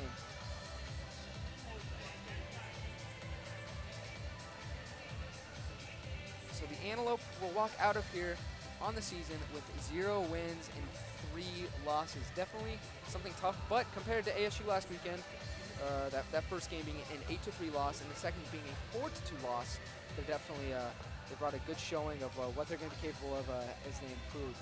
So rejoining me in the booth, the voice of Arizona Wildcat Hockey, Tim Gasson. Make it so. We have made it so. Well, let's start our post-game report here, Jackson. As the University of Arizona downs a very pesky Grand Canyon team by a score of 5-3. As I was just saying to Coach Berman, this Antelope squad just wouldn't go away. Yeah, they didn't want to go away, and I think that's because they had something to prove. They had to prove that they could play with these Division I teams, so I think they just want to give it all because, they have something to prove. But, even though in defeat, the Grand Canyon players that I was just on the ice with had a really satisfied look on their face. Maybe not satisfied, maybe that's not the right word. I think they were happy with their performance. They really played as well as perhaps they can play. Their goaltender played a whale of a game. Michael Norris, I would call him the player of the game for the Antelopes. Who do you think was the player of the game for Arizona? You know, Coach picked Justin Plumoff. There could have been maybe a half dozen Arizona players that played well tonight. Honestly, for me, I'd have to go with Trey Decker just because of that beautiful move he put on Norris to make it 4-3, I believe, or 4-2. And I just thought that was a beautiful goal. So Trey Decker had a wonderful kind of breakaway goal, went to the backhand, and that was probably the prettiest goal of the night. So an interesting first game and first night for Arizona hockey. Here, take a step just that way, Jackson, because look what we got here. We got the A. It was an interesting first game for Arizona, and not even, I think, 10% of what we're going to see tomorrow night against Arizona State. That's going to be a completely different animal when the Sun Devils come into town. It's Arizona's arch rival, and Arizona's going to have to play better in every phase of the game if they're going to compete with another highly ranked ASU team. Yeah, absolutely, and I think both teams, especially tomorrow, being the ASU U of A rivalry, both teams are going to come out ready to play and ready to fight for that win. And I'm especially excited to see how all these new guys who haven't experienced that rivalry are going to react to that game. Well, that's very interesting because I talked to the Wildcat veterans and I talked to the new guys as well and say, do they really understand what it means to play Arizona State? I mean, if you're from Alberta or somewhere outside of Arizona, I don't think you understand how bitter a rivalry this is between Arizona and Arizona State. And I'll tell you, after a period tomorrow night, they're all going to know in that locker room what it's like to play Arizona State. Arizona State highly ranked in the top 15, Arizona in the top 20. So it's two talented teams very early in the season. It'll be interesting to see who has the upper hand this early in the season. ASU still has not beaten a Division I team this year.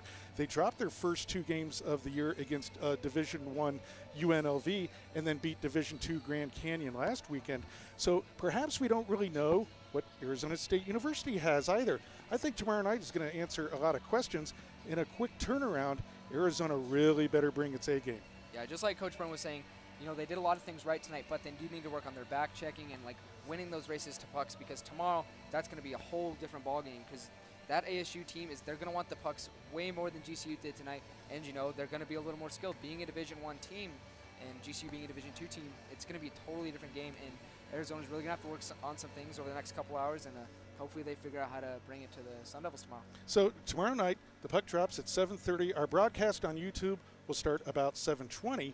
Now, head on over to our Facebook page for U of A Hockey, because we're going to run on down to the locker room and do our post-game press conference with another Arizona player and head coach Chad Berman. That'll wrap it up for tonight's broadcast. For Jackson Peters and our entire crew, I'm Timothy Gasson. We hope you'll join us tomorrow for the University of Arizona and Arizona State. Tonight, it's Arizona 5, Grand Canyon University 3. Arizona goes 1-0 on the early season. We'll see you tomorrow night.